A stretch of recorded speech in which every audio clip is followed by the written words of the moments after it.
दोस्तों, जो लोग यूपी टेट की तैयारी कर रहे हो या फिर जिन लोग का यूपी टेट का पेपर होने वाला है, तो उनके लिए आज का वीडियो बहुत ही ज़्यादा इम्पोर्टेंट होने वाला है, क्योंकि आज हम कंप्लीट करने वाले हैं संपूर्ण सीडीपी का 1000 क्वेश्चन। और जो लोग ये मेरा पूरा लेक्चर देख लेंगे, आपको किसी का भी लाइव लेक्चर पूरा दिन का मैराथन देखने की आवश्यकता नहीं पड़ेगी। बहुत सारे टीचर हैं जो बेचारे परेशान रहते हैं यूट्यूब से, यानी कि हमारे यूट्यूब पे क्या है, बहुत सारे ऐसे टीचर हैं जो कि लगातार पूरा दिन भर उनका जो है लाइव लेक्चर पूरा मैराथन उनका जो है चलता ही रहता है। अब बेचारे जो टीचर हैं वो जो है पढ़ नहीं पाते हैं, तो मैं उनके लिए वीडियो बना रहा हूँ ताकि आपका पूरा का पूरा कंप्लीट हो जाए। और जो लोग मेरा पूरा लेक्चर देखेंगे, आपको किसी का भी लाइव लेक्चर लाइव मैराथन देखने की आवश्यकता नहीं पड़ेगी। तो मैं टीचर के लिए यहाँ पे ज़्यादा करके वीडियो बना रहा हूँ ताकि आपको ज़्यादा परेशान न होना पड़े और कम समय में आप ज़्यादा कंटेंट, ज़्यादा क्वेश्चन, ज़्यादा टॉपिक आपका कवर हो जाए। तो हमारे चैनल पे संपूर्ण जो भी सब्जेक्ट है, उन सभी सब्जेक्ट का यहाँ पे 1000 क्वेश्चन कम समय में कराया जा रहा है। और आपको मात्र 99 रुपया में संपूर्ण यूपी टेट का पूरा सिलेबस मिल जाएगा। चाहे आपका संस्कृत हो गया, चाहे आपका हिंदी हो गया, और चाहे आपका सीडीपी हो गया, चाहे आपका ईवीएस हो गया, पूरा का पूरा जो है 1000 क्वेश्चन। इतना अगर आप पढ़ लेते हैं, आपको किसी का भी लाइव लेक्चर लाइव मैराथन, मैं आपको गारंटी देता हूँ, किसी का भी लाइव लेक्चर देखने की आवश्यकता नहीं पड़ेगी। तो आप लोग मेरे पूरे लेक्चर को, यानी कि इस वीडियो को मैक्सिमम शेयर करिए और पूरा वीडियो देखिए विदाउट एनी स्किप। तो मैं यहाँ पे 1000 क्वेश्चन, जितने सारे टॉपिक हैं, जितने सारे सब्जेक्ट हैं, उन सभी सब्जेक्ट का यहाँ पे 1000 क्वेश्चन कराने वाला हूँ। आपका ईवीएस पूरा का पूरा कंप्लीट है। इसी प्रकार से आज हम कंप्लीट करने वाले हैं संपूर्ण सीडीपी का 1000 क्वेश्चन। और आपको पूरा का पूरा नोट्स जो है मात्र 99 रुपया में मिल जाएगा।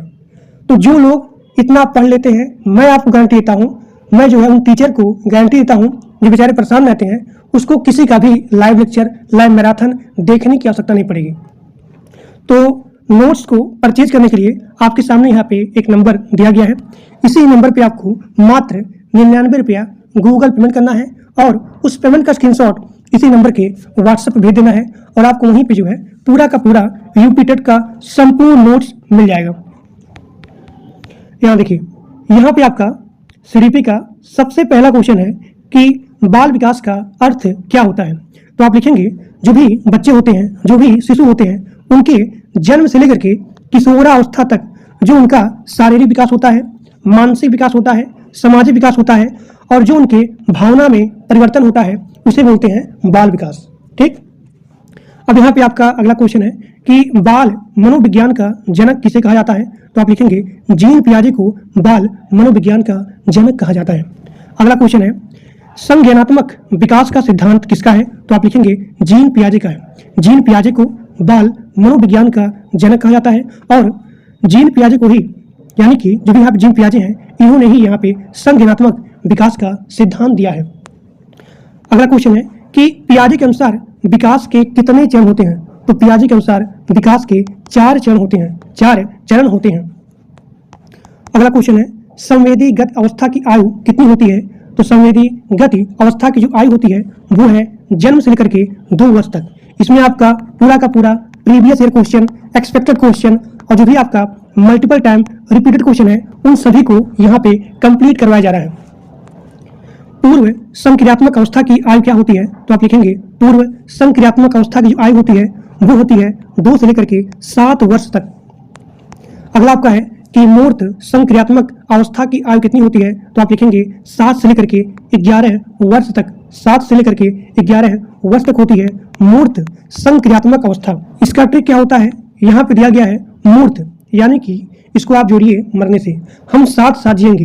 यहाँ पे एक है, यानी कि यहाँ पे एक प्रेमी है और यहाँ पे एक प्रेमिका है, तो वो बोलते हैं कि हम साथ साथ जिएंगे और साथ साथ मरेंगे। तो यही आपका ट्रिक हो गया कि हम साथ साथ जिएंगे, यानी कि 7 से लेकर के, कौन बोल रहा है, एक प्रेमी है और एक यहाँ पे प्रेमिका है, ये दोनों बोल रहे हैं कि हम साथ साथ जिएंगे और साथ साथ मरेंगे। तो मरने से आप लीजिए मूर्त से। तो जब भी पूछा जाए कि मूर्त संक्रियात्मक अवस्था की एज कितनी होती है, आयु कितनी होती है, तो आप लिखेंगे 7 से लेकर के 11 वर्ष तक। अब यहाँ पे आपका अगला है कि औपचारिक संक्रियात्मक अवस्था की आयु कितनी होती है। तो आप लिखेंगे 11 वर्ष से आगे। 11 वर्ष से आगे आपका होता है औपचारिक संक्रियात्मक अवस्था। ठीक। अगला क्वेश्चन है, सीखने का सामाजिक सिद्धांत किसने दिया था? तो सीखने का सामाजिक सिद्धांत दिया था बंडुरा ने। प्रबल सिद्धांत किसका है? तो स्किनर का है। प्रबल सिद्धांत स्किनर का है। अगला क्वेश्चन है, शास्त्रीय अनुबंधन सिद्धांत किसने दिया था? तो आप लिखेंगे शास्त्रीय अनुबंधन सिद्धांत दिया था पावलोव ने शास्त्रीय अनुबंधन सिद्धांत दिया था। जो लोग इस पीपीटी को परचेज करेंगे, कम से कम आप 10 बार इसका रीडिंग करेंगे। मैं आपको गारंटी देता हूं, एक सिंगल क्वेश्चन क्लास से बाहर नहीं आएगा, क्योंकि सारे क्वेश्चन बहुत ही ज्यादा इंपॉर्टेंट है और इतना आपके एग्जाम के लिए पर्याप्त है। बुद्धि परीक्षण किसने बनाया था? तो आप लिखेंगे बुद्धि परीक्षण बीने ने और यहाँ पे साइमन ने बनाया था। आईक्यू का सूत्र क्या होता है? देखिए, कई बार आपके एग्जाम में आता है कि जो भी आपका आईक्यू होता है उसका सूत्र क्या होता है? तो आप लिखेंगे मानसिक आयु भागा वास्तविक आयु। इसका आप मल्टीप्लाई करेंगे 100 में, तो उसे बोलते हैं आईक्यू सूत्र। अधिगम मतलब क्या होता है? अधिगम का मतलब होता है लर्निंग करना, सीखना। तो अधिगम का अर्थ क्या होता है? आप लिखेंगे अनुभव से व्यवहार में अस्थायी परिवर्तन, उसे बोलते हैं अधिगम, यानी कि लर्निंग। प्रेरणा क्या है? व्यवहार को दिशा देने वाली शक्ति। व्यवहार को दिशा देने वाली शक्ति को ही प्रेरणा कहा जाता है। अगला क्वेश्चन है कि आंतरिक प्रेरणा क्या होता है? यानी कि जो अंदर से प्रेरणा आती है, यानी कि आपका अंदर से, आंतरिक से, अंदर से प्रेरणा कब आएगी? जब आप स्वयं की रुचि लेंगे, यानी कि स्वयं की रुचि से प्रेरित कार्य, जो आपका मन है, जिसमें आपका इंटरेस्ट है, जिसमें आपका रुचि है, उसे बोलते हैं आंतरिक प्रेरणा। यानी कि आप अपने मन के हिसाब से जो कार्य करेंगे तो उसे आप बोलेंगे आंतरिक प्रेरणा। यानी कि आपके मन से, आपकी रुचि से, आपके इंटरेस्ट से जो आप यहाँ पे लगन से कार्य कर रहे हो तो उसे बोलते हैं आंतरिक प्रेरणा। अब देखिए, बाह्य प्रेरणा क्या होती है? कि आप या तो दंड से या फिर पुरस्कार से, इससे आप प्रेरित हो, तब जो है आप यहाँ पे कार्य कर रहे हो, तो उसे बोलते हैं बाह्य प्रेरणा। अब यहाँ पे आपका अगला है कि जड़ पीडी, इसका सिद्धांत किसने दिया था? तो आप लिखेंगे वाइगोत्स्की ने दिया था। बहुबुद्धि सिद्धांत किसका है? हार्वर्ड गार्डनर का है। गार्डनर के अनुसार बुद्धि के कितने प्रकार होते हैं? तो आप लिखेंगे गार्डनर के अनुसार बुद्धि के 8 प्रकार होते हैं। मनोविश्लेषण का सिद्धांत किसने दिया था? तो आप लिखेंगे सिगमंड फ्रायड ने मनोविश्लेषण का सिद्धांत दिया था। अधिगम का स्थानांतरण क्या होता है? तो आप लिखेंगे कि एक स्थिति में सीखा गया ज्ञान दूसरे में प्रयोग करना, उसे बोलते हैं अधिगम का स्थानांतरण, यानी कि चेंजिंग करना। अब यहाँ देखिए, शिक्षा का मुख्य उद्देश्य क्या होता है? सर्वांगीण विकास, यानी कि इसमें आपका मानसिक विकास हो, इसमें आपका सामाजिक विकास हो, इसमें आपका सांस्कृतिक विकास हो, यानी कि ऑल डेवलपमेंट, सभी प्रकार से जो भी आपका विकास होता है, जो भी यहाँ पे शिशु का विकास होता है, उसे बोलते हैं सर्वांगीण विकास करना। तो शिक्षा का यही मुख्य उद्देश्य होता है। अब यहाँ पे आपका अगला क्वेश्चन है कि बाल केंद्रित शिक्षा का समर्थन किसने दिया था? तो आप लिखेंगे जॉन डुई ने दिया था। जॉन डुई ने बाल केंद्रित शिक्षा का समर्थन दिया था। निर्माणवाद सिद्धांत किसका है? तो आप लिखेंगे वाइगोत्स्की का है। निर्माणवाद सिद्धांत किसका है? तो आप लिखेंगे वाइगोत्स्की का है। बहुत इंपॉर्टेंट क्लास आपका चल रहा है और ये सारे क्वेश्चन बहुत इंपॉर्टेंट है। सारे क्वेश्चन प्रीवियस ईयर के हैं, एक्सपेक्टेड क्वेश्चन है, तो आप सभी लोग बिना स्किप किए वीडियो पूरा देखिएगा। अनुशासन का सर्वोत्तम रूप क्या होता है? तो आप लिखेंगे आत्म अनुशासन।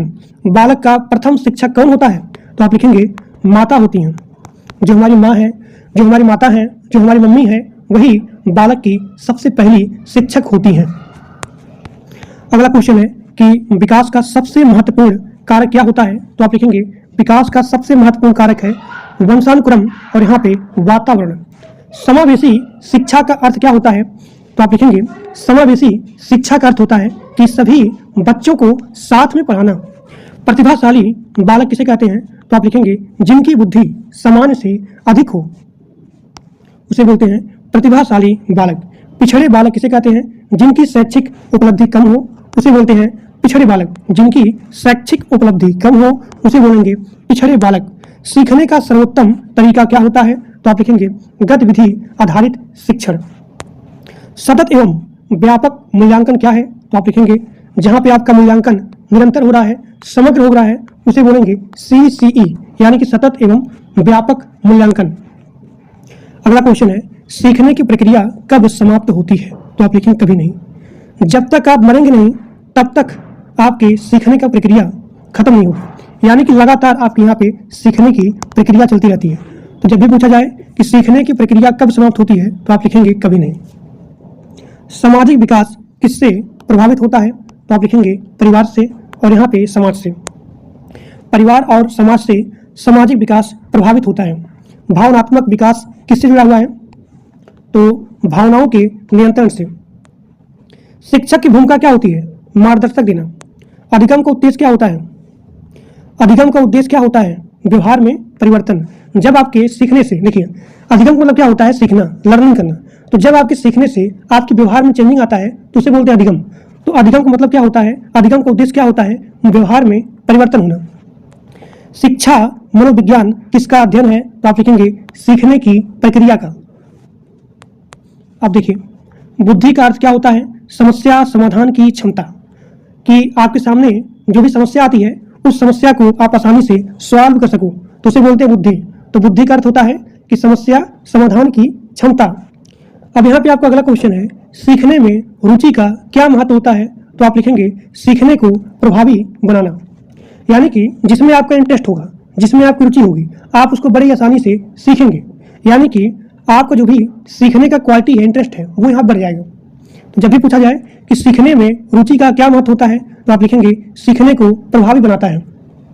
अधिगम का सिद्धांत किससे जुड़ा हुआ है, तो व्यवहार के परिवर्तन से। अनुकरण क्या होता है, दूसरे के व्यवहार को नकल करना। दूसरे के व्यवहार को नकल करना उसे बोलते हैं अनुकरण। अब यहाँ पे आपका अगला क्वेश्चन है, बालक का विकास किस दिशा में होता है, तो आप लिखेंगे सिर से पैर की ओर। ये क्वेश्चन बहुत ही ज़्यादा इंपॉर्टेंट है और कई बार आपके एग्जाम में आया हुआ है कि बालक का विकास किस दिशा में होता है, तो आप लिखेंगे सिर से पैर की ओर। विकास का सिद्धांत क्या कहता है, तो विकास निरंतर प्रक्रिया है। जो भी आपका डेवलपमेंट है वो यहाँ पे निरंतर प्रक्रिया है। विकास का क्रम कैसा होता है, समान क्रम में। अधिगम का मुख्य साधन क्या है, एक्सपीरियंस यानी कि अनुभव। सामाजिक अधिगम का आधार क्या है, अनुकरण है। प्रेरणा का स्रोत क्या होता है, आवश्यकता होता है। विकास का कौन सा सिद्धांत कहता है कि विकास निरंतर चलता रहता है, तो आप लिखेंगे निरंतर का सिद्धांत, निरंतरता का सिद्धांत। विकास का कौन सा सिद्धांत कहता है कि विकास एक निश्चित क्रम में होता है, तो आप लिखेंगे क्रमबद्धता का सिद्धांत। बाल विकास को प्रभावित करने वाला मुख्य कारक क्या है, तो आप लिखेंगे वंशानुक्रम और यहाँ पे वातावरण। अधिगम का स्थानांतरण कितने प्रकार का होता है, तो आप लिखेंगे अधिगम का स्थानांतरण 3 प्रकार का होता है। पहला आपका होता है सकारात्मक, नकारात्मक और यहाँ पे शून्य। एक बार फिर से बोलता हूँ, अधिगम का स्थानांतरण कितने प्रकार का होता है, तो आप लिखेंगे 3 प्रकार का होता है। पहला आपका होता है सकारात्मक यानी कि पॉजिटिव, दूसरा आपका होता है नकारात्मक यानी कि नेगेटिव, और तीसरा आपका होता है शून्यात्मक यानी कि 0। अब यहाँ पे आपका अगला है सकारात्मक स्थानांतरण क्या होता है, तो आप लिखेंगे एक अधिगम से दूसरे अधिगम में सहायता मिलना। यानी कि जो चीज़ आप पिछला सीख चुके हो उसकी सहायता से दूसरे अधिगम में, यानी कि दूसरा चीज़ सीखने में जो आपको यहाँ सहायता मिलती है उसे बोलते हैं पॉजिटिव यानी कि सकारात्मक स्थानांतरण। एक बार फिर से बोल रहा हूँ क्योंकि क्वेश्चन बहुत इंपॉर्टेंट है। सकारात्मक स्थानांतरण क्या होता है, तो आप लिखेंगे एक अधिगम से दूसरे अधिगम में सहायता मिलना, उसे बोलते हैं सकारात्मक स्थानांतरण। नकारात्मक क्या होता है कि एक अधिगम से दूसरे अधिगम में बाधा आना, तो वो आपका हो गया नकारात्मक। शून्यात्मक क्या हो गया कि कोई भी प्रभाव नहीं पड़ा, यानी कि जब एक अधिगम का दूसरे अधिगम पर कोई प्रभाव ना पड़े तो उसे बोलते हैं शून्य स्थानांतरण। अब देखिए बुद्धि का त्रिआयामी सिद्धांत किसने दिया था, this is the very very very very most important, और कई बार क्वेश्चन आपके एग्जाम में आया हुआ है कि बुद्धि का त्रिआयामी सिद्धांत किसने दिया था, तो आपको नोट करना है गिलफोर्ड ने, गिलफोर्ड ने। इस लेक्चर में आपका 1000 क्वेश्चन, 1000 सीडीपी का क्वेश्चन कंप्लीट होने वाला है। जो लोग पूरा लेक्चर देखेंगे आपको किसी का भी मैराथन देखने की आवश्यकता नहीं पड़ेगी, मैं आपको गारंटी देता हूँ। सीखने की तैयारी का सिद्धांत किसका है, तो आप लिखेंगे थॉर्नडाइक का है। प्रभाव का नियम किसने दिया था, तो आप लिखेंगे थॉर्नडाइक ने। अभ्यास का नियम थॉर्नडाइक ने।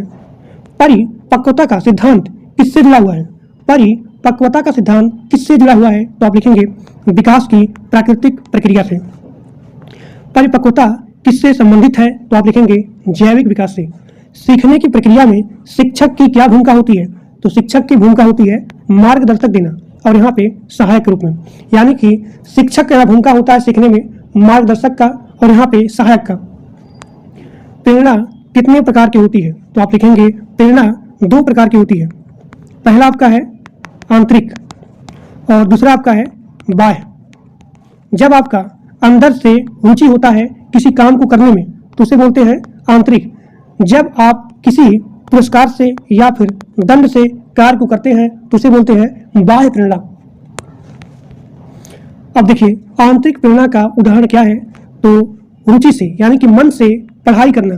जैसे कि अगर आप मेरा लेक्चर मन से देख रहे हैं, अपनी इच्छा से देख रहे हैं, इंटरेस्टिंग से देख रहे हैं तो उसे बोलते हैं आंतरिक प्रेरणा। और जैसे मैं यहाँ पढ़ा रहा हूँ, आराम से देख रहे हो लेट के, कोई इंटरेस्ट नहीं है, कोई रुचि नहीं है, तो उसे बोलते हैं बाह्य प्रेरणा। कि अगर हम देखेंगे नहीं तो हमारा एग्जाम नहीं होगा, तो बिना मन से, बिना रुचि से, बिना इंटरेस्ट से अगर आप मेरी क्लास को देख रहे हो तो उसे बोलते हैं बाह्य प्रेरणा। अब देखिए बाह्य प्रेरणा का उदाहरण क्या है? पुरस्कार पाने के लिए, पुरस्कार पाने के लिए पढ़ना तो उसे बोलते हैं बाह्य प्रेरणा। सीखने का प्रक्रिया का मुख्य तत्व क्या होता है? तो उसे लिखेंगे अनुभव। सीखने की प्रक्रिया का मुख्य तत्व क्या है? तो आप लिखेंगे अनुभव। जितना आप सीखेंगे उतना आपको यहाँ पे अनुभव मिलेगा। सामाजिक विकास की शुरुआत कहाँ से होती है? तो आप लिखेंगे सामाजिक विकास की शुरुआत परिवार से होती है, परिवार से होती है। बालक के समाजीकरण का मुख्य माध्यम क्या होता है? तो आप लिखेंगे बालक के समाजीकरण का मुख्य माध्यम परिवार होता है और यहाँ पे विद्यालय होता है। अनुकरण द्वारा सीखने का सिद्धांत किससे जुड़ा हुआ है? तो आप लिखेंगे बंडुरा से। सीखने की गति किन कारकों पर निर्भर करती है? तो आप लिखेंगे सीखने की गति बुद्धि पर, रुचि पर और यहाँ पे प्रेरणा पर डिपेंडेंट करती है। बुद्धि का अर्थ क्या होता है? समस्या का समाधान करना। गार्डनर के अनुसार कौन सी बुद्धि भाषा से संबंधित है? तो आप लिखेंगे भाषिक बुद्धि। गार्डनर के अनुसार कौन सी बुद्धि भाषा से संबंधित है? तो आप लिखेंगे भाषिक बुद्धि। अब देखिए गणितीय क्षमता किस बुद्धि से जुड़ा हुआ है? तो आप लिखेंगे तार्किक गणितीय बुद्धि, तार्किक गणितीय बुद्धि। अब देखिए यहाँ पे आपका अगला क्वेश्चन है संगीत से संबंधित बुद्धि क्या है? तो आप लिखेंगे संगीतात्मक बुद्धि, संगीतात्मक बुद्धि। शरीर के नियंत्रण से जुड़ी बुद्धि क्या है? तो आप लिखेंगे शारीरिक गतिशील बुद्धि। शरीर के नियंत्रण से जुड़ी बुद्धि क्या है? तो आप लिखेंगे शारीरिक गतिशील बुद्धि। अब यहाँ पे आपका अगला क्वेश्चन है प्रकृति से संबंधित बुद्धि क्या है? तो आप लिखेंगे प्राकृतिक बुद्धि, प्राकृतिक बुद्धि। अब यहाँ पे आपका अगला क्वेश्चन है दूसरों को समझने की क्षमता किस बुद्धि से जुड़ी हुई है? तो आप लिखेंगे पारस्परिक बुद्धि। एक बार फिर से बोलता हूँ, दूसरों को समझने की क्षमता किस बुद्धि से जुड़ी हुई है? तो आप लिखेंगे पारस्परिक बुद्धि। स्वयं को समझने की क्षमता किस बुद्धि से जुड़ी हुई है? तो आप लिखेंगे आत्मपरक बुद्धि। अब यहाँ पे आपका अगला क्वेश्चन है सीखने का सबसे प्रभावी माध्यम क्या होता है? तो आप लिखेंगे गतिविधि आधारित शिक्षण। अब यहाँ पे आपका अगला क्वेश्चन है शिक्षा का उद्देश्य क्या होता है? तो आप लिखेंगे व्यक्तित्व का विकास। व्यक्तित्व का विकास शिक्षा का उद्देश्य होता है। मूल्यांकन का मुख्य उद्देश्य क्या होता है? तो छात्र की प्रगति जानना, उसे बोलते हैं मूल्यांकन। यानी कि मूल्यांकन का मुख्य उद्देश्य क्या होता है? तो वो भी छात्र होता है, जो भी यहाँ पे स्टूडेंट है, उसके प्रोग्रेस को जानना कि कितना वो सीख रहा है, कितना पढ़ रहा है, इन सभी के बारे में। प्रारूपिक मूल्यांकन कब किया जाता है? तो आप लिखेंगे प्रारूपिक मूल्यांकन शिक्षण के दौरान किया जाता है। ये क्वेश्चन बहुत इंपॉर्टेंट है, एक बार फिर से बोल रहा हूँ। प्रारूपिक मूल्यांकन कब किया जाता है? तो शिक्षण के दौरान यहाँ पे प्रारूपिक मूल्यांकन किया जाता है। मूल्यांकन से संबंधित जितने सारे क्वेश्चन हैं ये बहुत इंपॉर्टेंट है और कई बार आपको एग्जाम पूछा जाता है मूल्यांकन से संबंधित प्रश्न। जैसे कि आपको हो गया कि समापन मूल्यांकन कब किया जाता है? तो आप लिखेंगे शिक्षण के अंत में, यानी कि पढ़ाने के बाद जो आप मूल्यांकन करते हैं, जो आप पूछते हैं बच्चों से, तो उसे बोलते हैं समापन मूल्यांकन। अगर पूछा जाए कि शिक्षण के दौरान जो मूल्यांकन किया जाता है उसे क्या बोलते हैं? तो आप लिखेंगे प्रारूपिक मूल्यांकन। बच्चा यहाँ कितना सीखा है, कितना प्रोग्रेस किया है, तो उसे क्या बोलते हैं? उसे मूल्यांकन बोलते हैं। तो जब भी पूछा जाए कि छात्र की प्रगति जानना, तो उसे क्या बोलेंगे? उसे मूल्यांकन बोलेंगे। शिक्षण के दौरान जो मूल्यांकन किया जाता है उसे प्रारूपिक मूल्यांकन कहते हैं। शिक्षण के अंत में जो यहाँ मूल्यांकन किया जाता है उसे समापन मूल्यांकन बोलते हैं। अधिगम में रुचि का क्या महत्व होता है? तो अधिगम में यानी कि लर्निंग में अगर आपको यहाँ पे इंटरेस्ट होगा, रुचि होगा, यानी कि जो भी आपका सीखने का प्रोसेस है वो यहाँ पे आसान हो जाएगा, यानी कि सीखने को आसान बनाता है। बालक का विकास किस दिशा में होता है? सिर से पैर की ओर। विकास का सिद्धांत क्या कहता है? तो विकास जो है आपका निरंतर प्रक्रिया है। अधिगम का सर्वोत्तम वातावरण क्या है? तो प्रेरणादायक वातावरण। कक्षा में अनुशासन बनाए रखने का सर्वोत्तम तरीका क्या होता है? आत्म अनुशासन। प्रतिभाशाली बालक का IQ लेवल क्या होता है? तो 1 से मतलब कि 130 से अधिक यहाँ पे अगर IQ लेवल होगा तो उसे बोलेंगे प्रतिभाशाली बालक। अगर यहाँ पे 90 से लेकर के 110 तक अगर यहाँ पे IQ लेवल होगा तो उसे बोलेंगे समान बुद्धि। एक बार फिर से बोला हूँ क्योंकि ये क्वेश्चन बहुत इंपॉर्टेंट है। अगर पूछा जाए कि अगर बच्चे का जो भी IQ लेवल है वो 130 से अधिक है तो उसे क्या बोलेंगे? तो उसे बोलेंगे प्रतिभाशाली बालक। अगर यहाँ पे 90 से लेकर के 110 तक होगा तो उस IQ लेवल बोलेंगे कि यह बच्चा जो है समान बुद्धि का है। अगला क्वेश्चन, बालक का सामाजिक व्यवहार किससे प्रभावित होता है? तो आप लिखेंगे बालक का सामाजिक व्यवहार परिवार से और यहाँ पे समाज से प्रभावित होता है। अधिगम का सबसे बड़ा साधन क्या होता है? एक्सपीरियंस यानी कि अनुभव। अधिगम में पुनर्बलन का सिद्धांत किसने दिया था? तो आप लिखेंगे स्किनर ने। दंड का उपयोग कब करना चाहिए? अंतिम विकल्प के रूप में। अब यहाँ पे आपका अगला क्वेश्चन है, कक्षा में विविधता यानी कि डाइवर्सिटी का क्या अर्थ होता है? तो आप लिखेंगे छात्रों में व्यक्तिगत भिन्नता। व्यक्तिगत भिन्नता का सम्मान क्यों जरूरी है? तो आप लिखेंगे हर बच्चा यहाँ पे अलग अलग होता है, हर बच्चा यहाँ पे एक समान नहीं होता है, हर बच्चा यहाँ पे अलग अलग होता है, यानी कि व्यक्तिगत भिन्नता का इसी प्रकार से यहाँ पे सम्मान किया जाता है। समावेशी शिक्षा का उद्देश्य क्या होता है? तो आप लिखेंगे सभी बच्चों को समान अवसर देना, उसे बोलते हैं समावेशी शिक्षा का मेन पर्पज। सीखने का सबसे महत्वपूर्ण कारक क्या होता है? प्रेरणा होता है। और यहाँ प्रेरणा 2 प्रकार का होता है, पहला आपका होता है आंतरिक और दूसरा आपका होता है बाह्य। अब यहाँ पे आपका अगला क्वेश्चन है, विकास की प्रक्रिया कब शुरू होती है? तो आप लिखेंगे विकास की प्रक्रिया गर्भावस्था से ही यहाँ पे शुरू हो जाता है। बाल विकास में वंशानुक्रम का क्या अर्थ होता है? तो आप लिखेंगे माता पिता से मिलने का गुण। वातावरण का अर्थ क्या होता है? तो लिखेंगे बालक के आसपास का जो भी यहाँ पे सामाजिक होता है और जो भी यहाँ पे भौतिक परिवेश होता है उसे बोलते हैं वातावरण। यानी कि वातावरण का अर्थ होता है कि बालक के आसपास, बालक के चारों तरफ जो भी उसका सामाजिक, यानी कि बालक के अंदर, मान लीजिए बालक है, इसके चारों तरफ जो भी इसके अंदर सामाजिक और यहाँ पे भौतिक परिवेश होता है उसे बोलते हैं वातावरण। ठीक। अब देखिए सीखने का सिद्धांत यानी कि ट्रायल एंड एरर, यहाँ पे ट्रायल और यहाँ पे एरर, ट्रायल एंड एरर सिद्धांत किसने दिया था? तो थार्नडाइक ने दिया था। थार्नडाइक ने दिया था सीखने के सिद्धांत को। थार्नडाइक का सिद्धांत किस पर आधारित है? तो आप लिखेंगे प्रयास करना और यहाँ जो भी त्रुटि आती है उस पर। अधिगम को स्थायी बनाने का सबसे अच्छा तरीका क्या होता है? तो आप लिखेंगे अभ्यास करना। जो चीज आप सीख रहे हो, नहीं सीख पा रहे हो, तो बार बार उस पर अभ्यास करो, प्रैक्टिस करो, तो कोई भी चीज हो आप आसानी से सीख सकते हो। तो वही बोला गया है कि अधिगम को अस्थायी यानी कि परमानेंट बनाने के लिए सबसे अच्छा तरीका क्या होता है? प्रैक्टिस करना, अभ्यास करना। विकास का सिद्धांत कहता है कि विकास किस प्रकार का होता है? तो आप लिखेंगे समान से विशेष की ओर। बालक का बौद्धिक विकास किससे संबंधित होता है? तो आप लिखेंगे सोचने और यहाँ पे समझने की क्षमता से। बालक का बौद्धिक विकास किससे संबंधित होता है? तो आप लिखेंगे सोचने और यहाँ पे समझने की क्षमता से। रचनात्मक का अर्थ क्या होता है? रचनात्मक का अर्थ होता है नई और यहाँ पे मौलिक चीजें बनाना। रचनात्मक को बढ़ाने का सबसे अच्छा तरीका क्या होता है? स्वतंत्र सोच को प्रोत्साहित करना। संवेदी गति अवस्था में बालक कैसे सीखता है? तो आप लिखेंगे इंद्रियों से और यहाँ पे गतिविधियों से। पूर्व संक्रियात्मक अवस्था में बालक की सोच कैसी होती है? तो आप लिखेंगे पूर्व संक्रियात्मक अवस्था में बालक की सोच होती है प्रतीकात्मक और यहाँ पे कल्पनात्मक। यहाँ देखिए प्रतीकात्मक और यहाँ पे कल्पनात्मक, ये किसमें होता है? पूर्व संक्रियात्मक अवस्था में होता है। अब यहाँ पे आपका अगला क्वेश्चन है, मूर्त संक्रियात्मक अवस्था में बालक क्या सीखता है? तो आप लिखेंगे तार्किक करना और यहाँ पे ठोस वस्तुओं पर सोच करना। औपचारिक संक्रियात्मक अवस्था में बालक क्या कर सकता है? तो आप लिखेंगे अमूर्त सोच। अगला क्वेश्चन है, सीखने का सबसे प्रभावी सिद्धांत क्या माना जाता है? तो आप लिखेंगे क्रियात्मक अधिगम करना।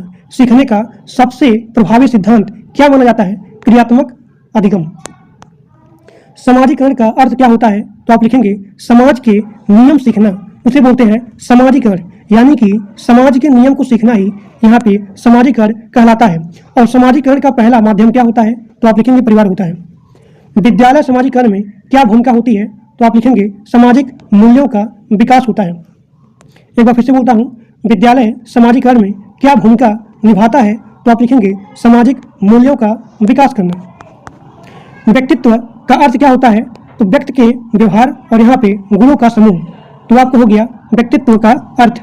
व्यक्तित्व विकास को कौन प्रभावित करता है? परिवार, समाज और यहाँ पे शिक्षा। प्रेरणा का मुख्य स्रोत क्या होता है? तो आप लिखेंगे आवश्यकता होता है। सीखने की प्रक्रिया में रुचि का महत्व होता है, सीखने को आसान बनाना। अधिगम का सिद्धांत किससे जुड़ा हुआ है? तो व्यवहार के परिवर्तन से। जब आप सीखेंगे तभी आपके व्यवहार में परिवर्तन होगा। अनुकरण का अर्थ क्या होता है? दूसरे का नकल करना, उसे बोलते हैं अनुकरण। यहाँ पे आपका अगला क्वेश्चन है, बांडुरा के सिद्धांत का मुख्य तत्व क्या होता है? तो आप लिखेंगे मॉडलिंग। एक बार फिर से बोलता हूँ क्योंकि क्वेश्चन बहुत इंपॉर्टेंट है। बांडुरा के सिद्धांत का मुख्य तत्व क्या होता है? तो आप लिखेंगे मॉडलिंग। सीखने का सबसे अच्छा वातावरण क्या है? तो आप लिखेंगे सहयोगात्मक वातावरण। अनुशासन का सर्वोत्तम प्रकार क्या होता है? तो आप लिखेंगे आत्म अनुशासन। बालक की जिज्ञासा को क्या करना चाहिए? तो जो भी बालक का जिज्ञासा होता है उसको हमेशा प्रोत्साहित करना चाहिए। शिक्षक का मुख्य कार्य क्या होता है? मार्गदर्शक देना। अधिगम में पुनर्बलन का क्या महत्व होता है? तो आप लिखेंगे सीखने को मजबूत बनाता है। सकारात्मक पुनर्बलन क्या होता है? तो आप लिखेंगे अच्छे व्यवहार पर पुरस्कार देना। नकारात्मक क्या होता है? अवांछित स्थिति हटाकर व्यवहार बढ़ाना। दंड का उद्देश्य क्या होता है? गलत व्यवहार को रोकना। कक्षा में विविधता का अर्थ क्या होता है? छात्रों में व्यक्तिगत भिन्नता। व्यक्तिगत भिन्नता का मुख्य कार्य क्या होता है? वंशानुकरण और यहाँ पे वातावरण। कभी कभी यहाँ क्वेश्चन रिपीट हो रहा है, तो रिपीट इसलिए हो रहा है ताकि आपका यहाँ पे रिवीजन भी हो जाए। समावेशी शिक्षा का उद्देश्य क्या होता है? सभी बच्चों को समान शिक्षा देना। प्रतिभाशाली बालकों की पहचान कैसे होता है? तो आप लिखेंगे उच्च बुद्धि से और यहाँ पे रचनात्मक से। अब यहाँ पे आपका अगला क्वेश्चन है, धीमी गति से सीखने वाले बालक को क्या कहा जाता है? तो आप लिखेंगे मंद बुद्धि बालक। मूल्यांकन का मुख्य उद्देश्य क्या होता है? छात्र की प्रगति जानना। प्रारूपिक मूल्यांकन कब किया जाता है? शिक्षण के दौरान किया जाता है। समापन मूल्यांकन शिक्षण के अंत में किया जाता है। शिक्षा का उद्देश्य क्या होता है? सर्वांगीण विकास करना। सीखने की प्रक्रिया में सबसे महत्वपूर्ण तत्व क्या होता है? अनुभव होता है, एक्सपीरियंस होता है। सीखने यानी कि अधिगम का सबसे प्रभावी तरीका क्या होता है? तो आप लिखेंगे गतिविधि आधारित शिक्षण करना। बालक की रचनात्मक कैसे बढ़ाई जा सकती है? तो आप लिखेंगे उसको फ्री होकर के सोचने दें, यानी कि स्वतंत्र सोच से बालक की रचनात्मक को बढ़ाया जा सकता है। बालक का भावनात्मक विकास किससे जुड़ा हुआ है? तो उसके भावना के नियंत्रण से। बालक का सामाजिक विकास किससे जुड़ा हुआ है? समाज के साथ संबंध। ठीक। सीखने की प्रक्रिया कब तक चलती रहती है? जीवन भर। जब तक आप मरेंगे नहीं तब तक यहाँ पे सीखने का प्रोसेस, सीखने की प्रक्रिया यहाँ पे चलती रहती है। अधिगम का मुख्य साधन क्या होता है? तो अधिगम का मुख्य साधन होता है एक्सपीरियंस यानी कि अनुभव। शिक्षण का आदर्श गुण क्या होता है? धैर्य होता है और यहाँ पे सहानुभूति होता है। विकास और बुद्धि में क्या अंतर होता है? तो आप लिखेंगे वृद्धि शारीरिक परिवर्तन होता है, जबकि विकास का मतलब होता है समग्र परिवर्तन। विकास किस प्रकार की प्रक्रिया होती है? तो आप लिखेंगे विकास निरंतर प्रक्रिया होती है। विकास का सिद्धांत जो यहाँ पे दिया गया है सिर से पैर की ओर, तो इसे कौन सा सिद्धांत बोलते हैं? तो आप लिखेंगे सेफेलो कार्डल सिद्धांत। विकास का सिद्धांत केंद्र से बाहर की ओर क्या कहलाता है? तो आप लिखेंगे प्रैक्सिमो डिस्टल सिद्धांत। अब यहाँ पे आपका अगला क्वेश्चन है, परिपक्वता का सिद्धांत किससे संबंधित है? तो आप लिखेंगे जैविक विकास से। परिपक्वता का सिद्धांत किससे संबंधित है? तो आप लिखेंगे जैविक विकास से। सीखने की तैयारी का सिद्धांत किसने दिया था? तो आप लिखेंगे थॉर्नडाइक ने। प्रभाव का नियम किससे संबंधित है? तो आप लिखेंगे थॉर्नडाइक के अधिगम सिद्धांत से। स्किनर के सिद्धांत को कहा जाता है क्रियात्मक अनुबंधन सिद्धांत। सीखने के सिद्धांत को कहा जाता है क्रियात्मक अनुबंधन सिद्धांत। पावलोव के सिद्धांत को कहा जाता है शास्त्रीय अनुबंधन सिद्धांत। शास्त्रीय अनुबंधन सिद्धांत। अधिगम का सबसे महत्वपूर्ण तत्व क्या होता है? अनुभव होता है। सामाजिकरण की प्रक्रिया कब शुरू होती है? जन्म से। जन्म से ही सामाजिकरण की प्रक्रिया यहाँ पे स्टार्ट हो जाता है, प्रारंभ हो जाता है। बालक का पहला सामाजिक समूह कौन सा है? तो आप देखेंगे सबसे पहले परिवार आता है। एक बार फिर से बोल रहा हूँ, बालक का सबसे पहला सामाजिक समूह कौन होता है? परिवार होता है, फैमिली होती है। विद्यालय का मुख्य कार्य क्या होता है? शिक्षा और यहाँ पे सामाजिकरण। व्यक्तित्व विकास को सबसे अधिक कौन प्रभावित करता है? तो आप लिखेंगे परिवार करता है। बुद्धि का मापन किससे किया जाता है? तो बुद्धि परीक्षण से किया जाता है। अगर आपका IQ लेवल 90 से 110 तक है तो उसे बोलेंगे समान स्तर का IQ लेवल। प्रतिभाशाली बालक का IQ लेवल होता है 130 से अधिक होता है। अगर आपका IQ लेवल 70 से कम है यानी कि आप यहाँ पे मंद बुद्धि के बालक हैं। रचनात्मक का विकास कैसे किया जाता है? तो आप लिखेंगे स्वतंत्र सोच को अगर आप यहाँ पे बढ़ावा देंगे तभी यहाँ पे रचनात्मक का विकास होगा। प्रेरणा का मुख्य उद्देश्य क्या होता है? सीखने के लिए प्रेरित करना। सीखने के लिए प्रेरित करना, तो यही प्रेरणा का मुख्य उद्देश्य होता है। अधिगम का सबसे प्रभावी माध्यम क्या है? तो अधिगम का सबसे प्रभावी माध्यम होता है गतिविधि आधारित शिक्षण करना। बाल केंद्रित शिक्षा किसने दी थी? तो आप लिखेंगे जॉन डुई ने बाल केंद्रित शिक्षा दी थी। और ये क्वेश्चन बहुत इंपॉर्टेंट है, एक बार फिर से बोल रहा हूँ कि बाल केंद्रित शिक्षा किसने दिया था? तो आप लिखेंगे जॉन डुई ने। करके सीखने का सिद्धांत किससे जुड़ा हुआ है? तो जॉन डुई से ही जुड़ा हुआ है। अब यहाँ पे आपका अगला क्वेश्चन है कि ZPD यानी कि निकटस्थ विकास क्षेत्र, इसका सिद्धांत किसका है? तो आप लिखेंगे ZPD का सिद्धांत है वाइगोत्स्की का। वाइगोत्स्की का। स्कैफोल्डिंग किस सिद्धांत से जुड़ा हुआ है? तो आप लिखेंगे वाइगोत्स्की से। अब यहाँ पे आपका अगला क्वेश्चन है बहुबुद्धि सिद्धांत किसने दिया था? तो आप लिखेंगे हार्वर्ड गार्डनर ने। भाषिक बुद्धि किससे संबंधित है? तो भाषा से और यहाँ पे शब्दों से। तार्किक गणितीय बुद्धि किससे संबंधित है? तो आप लिखेंगे तर्क से और यहाँ पे गणित से। संगीतात्मक बुद्धि किससे संबंधित है? तो संगीत से और यहाँ पे ध्वनि से। संगीत से ध्वनि से। शारीरिक गतिशील बुद्धि किससे संबंधित है? तो शरीर से, मतलब कि यहाँ पे शरीर के गतिविधियों से। एक बार फिर से बोल रहा हूँ कि शारीरिक गतिशील बुद्धि किससे संबंधित है? तो आप लिखेंगे शरीर के गतिविधियों से। सभी लोग प्लीज बोर मत होइएगा क्योंकि क्लास आपका बहुत इंपॉर्टेंट है और बहुत सारे टीचर दिन भर आपका मैराथन करते हैं। बस आपको केवल यही क्लास देखना है, आपका पूरा का पूरा CDP कंप्लीट हो जाएगा। इससे बाहर, इससे एक्स्ट्रा चीज़ें आपको पढ़ने की रिक्वायरमेंट नहीं है। इतना आपके एग्जाम के लिए इनफ है। बस आप PPT को कम से कम 10 बार 15 बार रीड करिएगा and that's are enough for your exam. और एक सिंगल क्वेश्चन क्लास से बाहर नहीं आएगा क्योंकि सारे टॉपिक आपका इसी 1000 क्वेश्चन में कंप्लीट हो जा रहे हैं। और जिन लोग को नोट चाहिए तो मात्र 99 रुपये में इसका संपूर्ण नोट्स मिल जाएगा। और आपको इस नोट्स को परचेज करने के लिए 630 73 22 789 पर गूगल पेमेंट करना है और उस पेमेंट का स्क्रीनशॉट इसी नंबर के व्हाट्सएप भेज देना है और आपको वहीं पे संपूर्ण नोट्स मिल जाएगा। अब यहाँ पे आपका अगला क्वेश्चन है प्राकृतिक बुद्धि किससे संबंधित है? तो आप लिखेंगे प्रकृति से। पारस्परिक बुद्धि किससे संबंधित है? तो दूसरे के समझने से।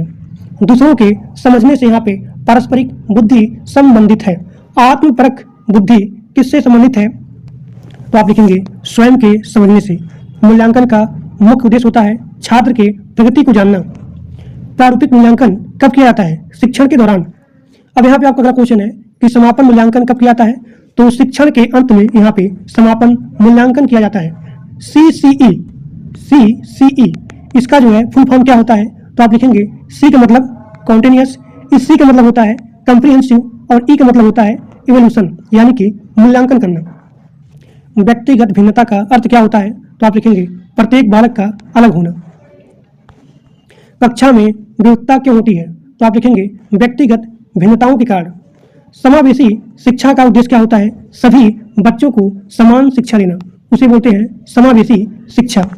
अगला क्वेश्चन है विशेष आवश्यकता वाले बच्चों को क्या कहा जाता है? तो उसे बोलेंगे दिव्यांग बच्चे। शिक्षक का मुख्य कार्य क्या होता है? मार्गदर्शन देना। अधिगम में पुनर्बलन का महत्व क्या होता है? सीखने को मजबूत बनाना।